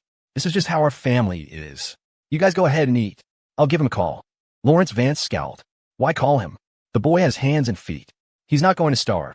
It was a classic case of having a son and forgetting your husband. Eleanor shot her pouting husband a look and picked up her phone from the table, about to head into the hallway to make the call. Suddenly, Anya looked toward the hallway. Mrs. Vance, Asher's back. He is, Eleanor said, surprised. Almost simultaneously, everyone turned to look in the direction Anya was facing. Morning, Mom, Asher said, walking out with an awkward grin. What the hell? This was beyond ridiculous. How did the Dragon Queen infiltrate the Vance Manor? Who gave her the authorization? Asher's heart went cold. It must have been Jasmine. She must have cracked under Anya's pressure and spilled everything, including his home address. He was harboring a traitor. That secretary was getting too bold. He'd have to teach her a lesson at the office tomorrow. Morning? Do you know what time it is? Hurry up and get over here to eat. Eleanor said, half angry, half amused. Asher nodded. Whatever was coming, he couldn't avoid it. He wasn't afraid for himself, but he couldn't let his family get caught in the crossfire. The dining table was oval. Lawrence, Eleanor, and Chloe sat on one side. Asher and Anya sat on the other, directly facing them. The scene was so perfect, he didn't feel moved at all. He didn't dare move. Anya, our house is pretty big and kind of remote. How did you find it? He had to confirm if his secretary was the mole. If she was, her job was on the line tomorrow. I invited her, you idiot, Chloe said, rolling her eyes at him. Damn it, Chloe. Not cool. Do you have any idea who you just brought home? She's the goddamn Dragon Queen. The kind of person who blows up her own mother without a second thought. When she starts her killing spree, it won't just be Mom and Dad. You won't get away either. You are so naive. Asher sucked in a sharp breath. Asher, Anya said, looking at him. He was completely baffled. Yeah? What's up? Anya raised her pale hand and waved it in the air. It seems your house has mosquitoes, too. Oh shit. Are you serious? Don't you come over here. Asher forced a smile. And no, I don't think so. Our house is very clean. In that moment, it all clicked. This was what it took to be a female protagonist. His sister, the Dragon Queen. They were all the same. They were teaming up to take him down ahead of schedule. Chloe couldn't stand her brother's persecution complex any longer. Anna, stop scaring him. My brother is a coward. If you give him a heart attack, we'll have to drag him to the hospital, and that's just a huge hassle. Asher's eyelid twitched. You little brat, whose side are you on? Call me a coward? I'm not even afraid of death. You think I'm afraid of her? I know you two are in this together. You're both protagonists favored by fate. No wonder you hit it off. You want to kill me off early, so you can report back to the main character. I get it. I get it all. Anna, Chloe said, a pair of cute fangs showing as she smiled. There's a mosquito on my brother's face. Could you do me a little favor? Adorable and absolutely infuriating. Before Asher, the victim, could even say anything, Anya replied, my pleasure. Don't be silly. There was no way Chloe would actually let Anya hurt Asher. Even if Anya wanted to, Chloe wouldn't allow it. It was at most a threat. It was his own fault for constantly associating her with Leo Flynn in his head. She didn't even like Leo Flynn, okay? Over the course of the meal, Asher figured out how Anya had ended up at the manor. The root of it all was Chloe. She had gone to his office in the afternoon to recruit Anya, then had cleared it with their parents, singing Anya's praises. She was a master of masters, the ultimate guardian who would ensure the Vance family's safety. Lawrence and Eleanor, without a second thought, had believed Chloe's wild tale, and that led to this dinner. With Chloe actively guiding the conversation, Anya quickly integrated into the family. The atmosphere was warm and harmonious. Except for Asher, of course. But what was coming was coming. If Anya didn't come today, she would come tomorrow. Besides, the Dragon Queen's target was him, not his family. Anya operated on her own principles.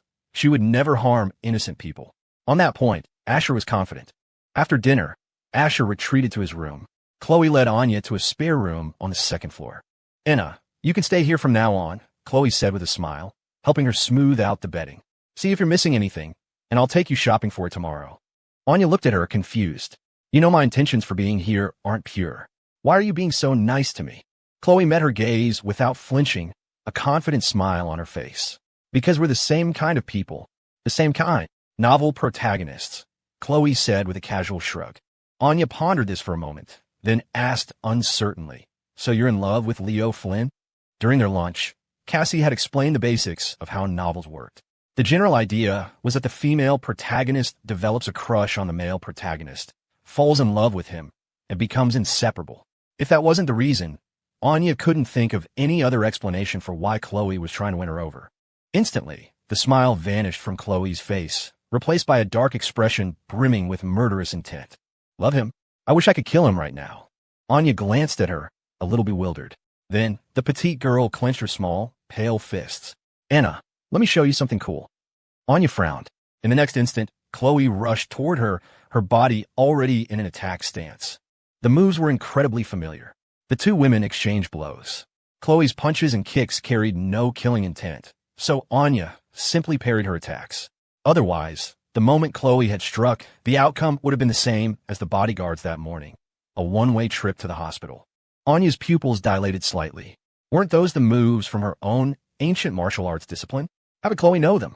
They were a secret passed down through her lineage. It made no sense. After a few moments, having achieved her goal, Chloe pulled back. "Enna, stop. No more fighting." Anya's fist halted just a fraction of an inch from Chloe's face. Chloe's heart pounded in her chest. The last thing she wanted was to walk around with a bandage on her nose. "You have successfully piqued my interest," Anya said, her earlier calm completely gone. Her mind was reeling with shock. "Answer my questions. Could there be two versions of her martial arts?" No, the moves were identical. The only difference was that Chloe's version was all form and no substance. It lacked the internal power to back it up. It was like putting a tractor engine in a sports car. "I'll show no go." The effect was better than expected. Chloe let out a laugh. "Enna, don't be shocked by what I'm about to tell you. The truth is, I'm a reincarnator. We met in our previous life, and we were actually on good terms." "That's right." Chloe laid her cards on the table. This was a secret she would share only with Anya. She had realized that if you want a horse to run, you have to feed it. Chloe knew Anya wasn't a gossip. Besides, to win Anya over, she had to offer something substantial. Otherwise, Anya wouldn't even give her the time of day. Chloe gave Anya a rough summary of her past life. Whether Anya believed her was up to her. Throughout her story, Chloe intentionally omitted the part about Anya falling in love with Asher. Feelings were a delicate thing. They grew over time. You could deny them all you want, but the truest test was when you lost that person. That's when you would descend into madness, turmoil, and grief. It was midnight. Asher rubbed his tired eyes, grabbed his pajamas, and headed for the bathroom. When he reached the door, he saw the light was on. "Someone still up at this hour?" he muttered, surprised. He was about to turn around and use the downstairs bathroom when the door swung open. Standing there, wreathed in steam, was Anya. Her long hair was wet, and her beautiful face was flushed from the heat of the shower. She was breathtakingly beautiful, but Asher wasn't particularly interested in this deadly rose. "All done. Then I'm going in," Asher said with a smile. He wasn't about to pretend he was some kind of saint. The door was open, so why make things difficult for himself by going all the way downstairs? That was just pointless. Anya hummed. She then turned and bent over, her loose pajamas gaping to reveal an impressive view as she rummaged through the laundry hamper. To Asher's complete bewilderment, she pulled out a bundle of cloth and pressed it into his hands. It was still warm, soft, and pleasant to the touch. "Wash this for me," she said, then walked away. Asher's eyelid twitched. "Hey, Anya, if you have laundry, just throw it in the washing machine. Hand washing is cleaner," she called back over her shoulder, her face calm. Asher was speechless. He wasn't a maid. She could have asked Maria for help. It seemed there was a lot he needed to explain to the Dragon Queen tomorrow. Chloe was a totally unreliable guide. He was about to say something else, but Anya had already disappeared down the hall. Family status, -1. This is an impossible living situation. Asher fumed. But then again, maybe this was a good thing. Emmett death was just around the corner. Maybe I should set off some fireworks tomorrow to celebrate. A happy grin spread across his face. He unconsciously fiddled with the clothes Anya had given him. A bad feeling crept over him. He unfolded the bundle and froze. It was a pair of pure cotton panties with a little bear print on them. This was beyond ridiculous. Who would believe that the world's #1 assassin wore something like this? Asher knew Anya had a dorky side, but this was completely off script. She could have asked Chloe to wash them. Why ask him, a grown man? Wash my ass. Asher seethed, tossing the garment aside. Was this some kind of test for a villain? What villain couldn't resist a test like this? So what if she was the #1 assassin? Did that give her the right to order him around? He spat mentally. Suddenly, a voice came from behind him. Asher, I forgot to tell you. If you can't resist doing something strange with them, remember to wash them properly afterward. With warm water. Asher jumped, his heart skipping a beat.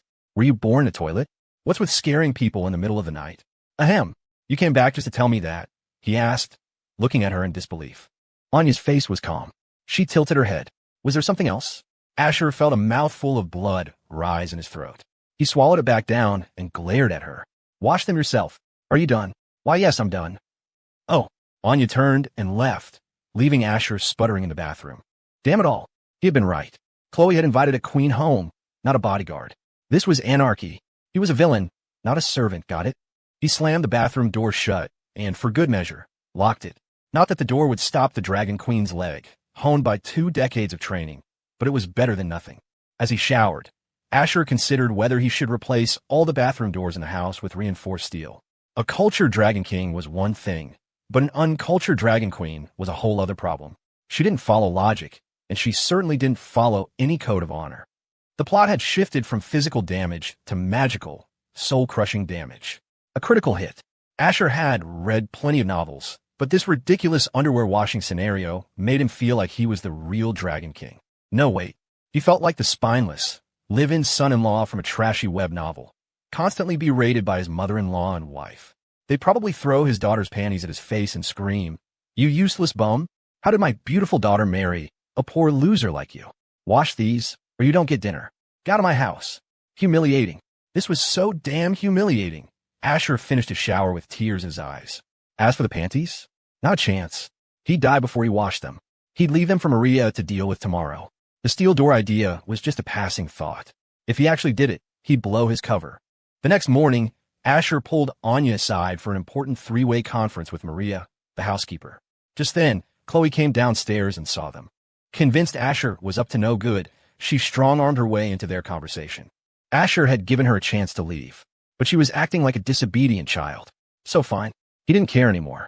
Listen if you want. Don't blame me if your ears get dirty. Asher then solemnly instructed Maria about the laundry situation and told Anya to be more considerate and give her delicates to Maria to handle.